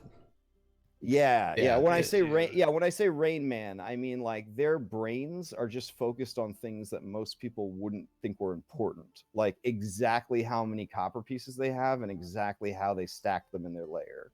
Like they can remember that stuff, but they can't like remember like, oh, like flying in a lightning storm's dangerous. Like they lack a lot of common sense, I guess, and that is part of what makes them seem kind of stupid. So but anyways, we could talk lore like all night. So you have some money. You can spend it in town if you'd like. You have a lot of plot points to chew on. Keep in mind that you have a lot of, there's a lot of stuff to do in this adventure path. You are not required to do any of it. If you guys decide you don't want to go back to the dungeon, you are under no contractual obligations to go back down into that godforsaken dungeon. You could leave it alone, figure out something to do with the keys, and move on with your lives. Again, whatever you decide to do, that's the game. You know what I'm saying? Like that's the game. So just kind of keep that in mind. I will calculate out your quest XP and post that. I don't know if that'll be a level up or not. You're pretty close, but I think you're still about 1,000 away, it looks like. 900 away. 900. Yeah. So I don't think there's enough quest XP for that. Plus, I think you just killed a single zombie in combat. Not that combat's the only thing that matters. You did turn in the Thousand Teeth quest. You did turn in the other quest for saving Ocam. But I'll check and see. We kill the toad people instead so of. it might be a level up. Technically, I can give you XP for that encounter because you could have had it and you avoided it. That's something to consider. So yeah, I'll check all that stuff out. And so other than that, news outside of the game, there is 2 extra life marathons because of unfortunate life events. The first one is next weekend, so starts Saturday morning at 9 a.m. Eastern time. It goes through daylight savings time, 25 hours to Sunday 9 a.m. I don't think anybody from this group is in that one. Those of you who aren't in that one but are in a future one, you might not want to watch the stream. I 'cause you might definitely not want wasn't going to. spoilers. Yeah. Yeah. Yeah, It might Sucks, but get whatever. spoilers. I was wondering. Yeah. The dungeon's over 1 million square feet, so the That's odds a of large. it is a large dungeon. Thank you. That Yeah. So the odds of them doing the exact same stuff that you guys do are slim, but I mean, who knows for sure. The following week will be another marathon, 24 hours long, same time slot. 2 of the group members are going to be in it. There is 1 open slot right now. 5 out of 6 people were able to reschedule for the following week. The 6th person will be out of the country, I think, something like that, so they won't be able to participate. So if you know anybody that is interested in playing Dungeons and Dragons for 24 hours straight to help raise money for sick children in the hospital, let them know, have them PM me. There's still a spot available. Yeah. I will try my best to provide the highest quality Dungeons and Dragons possible next Sunday and the following Sunday. I will probably be very tired, but I will still try my best to run the game at an optimal amount. I'll take a nap beforehand, obviously. And then if you guys are interested in donating to either marathon, please feel free to do so. Next weekend's probably the best weekend to donate because my daughter has her own Extra Life team that shares an account with me, and that's when they're doing their, I don't know, Minecraft marathon or something like that. And when they see donations come in when they're doing the marathon, they automatically assume it's for them. So the donations made next weekend have the most impact, I think, because it makes like 6 little girls think that they're raising a lot of money for charity, which is always kind of cool. So, all right. On that note, I hope you guys have a great week and Monday doesn't kick your butt too hard. I'm excited to see what you guys decide to do next in this campaign. So, all right. Yeah. Grab some sleep. Hit me up in chat if you need anything, and talk to you later. Have a good night, Crush. Night. Cool. Good night, everyone. Night. Night. Night.